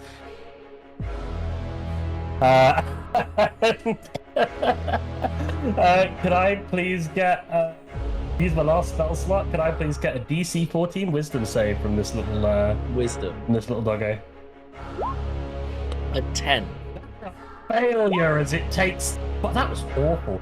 7 points of damage from 3d6 of psychic damage. And it's still standing. So, But it has to Still use its humping. reaction. Has to use its reaction to move as far away as possible, which means Yes. no more humping me. okay. Well, Has to be as far away as possible from me on the safest route. it's going to go.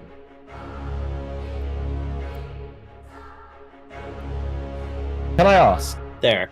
does Diego get an opportunity attack He's prone. in prone? No. I would. I'd just be at disadvantage. Oh, actually, that is true. You would at Please kill this disadvantage. thing. You would at disadvantage, Please yes. kill it. Well, I can only attack with my mandolin if I do so. Do it. And it's at disadvantage. Just give it a crack. It'll be well funny. Smash Sure. it. Sure, let's see if this... this is so not going to hit. I have a bardic Double nat skill. 20s. Double nat 20s. Yeah, Just and want use to point bardic out, roll. I'm probably going to miss. Okay, 4 misses. And a 4 misses. So, But can we check? Is it worth using the bardic? it's not going to have a 10 AC. It's fine. I swing the mandolin and miss. As it runs away from you using its reaction. It's at the end of your turn, Zel. Yes, Elirr, you've got this. Perfect. As Judge, it's now your turn. Yeah. 1, 10, 15, 20. I just pull out my small hammer and just kind of Okay. chuck it at it. Roll to hit. Yeah. 21 A hits. 21. Definitely hits. Surely it's done. 5 damage. As you can see, it takes a little bit of damage.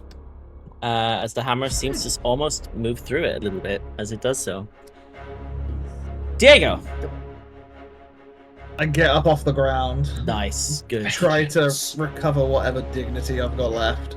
Get back here, you beast! And I chase after it. And I will use a starry wisp towards it. Very nice. Yep. 17? Hits. Nice. 2 radiant. Radiant. Oh. And it lights up. It glows. Let me check something. Yeah, it's still standing. Yeah. Jesus. Wow. I say, look, it What lit in up. Celestria? Did. As we come to Sylas. Would I be able to see the beast from here, or should I move? You can see it. It's Starry whether you're Wisp. in rage, I'm not sure. Yeah, Starry Wisps. Okay. 14. A 14 hits. Oh. 2 million damage. As you fire this towards it, and it falls dead to the ground, dissipating Jeez. as it does so. You guys have successfully defended the grove, but a few things remain. What of the Archdruid? What of the Moon Pool? What exactly happened with the werewolf? We'll find out next time. As before we leave today, one other thing happened during combat. Zelentrus, That's me. that is you. Zelentrus, you fell in combat. Grappled. You experienced a minor form of death. And during that moment, you found yourself floating. During that moment, when everything was intense, when everything was heated, you found yourself floating in what appeared to be a void, a pit of sorts. You're not quite sure exactly what is around you. You see the edge of a cliff. You see the darkness of the void. And what stands out most to you is that there are 2 lights. One is a faint green color. The other is a purple glow. You hear the voice in your head. Once again, familiar.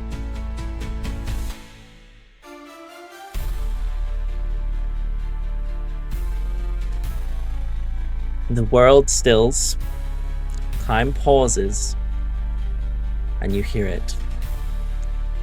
Say it. Say my name, Zelentrus. Call me. And then you hear another voice.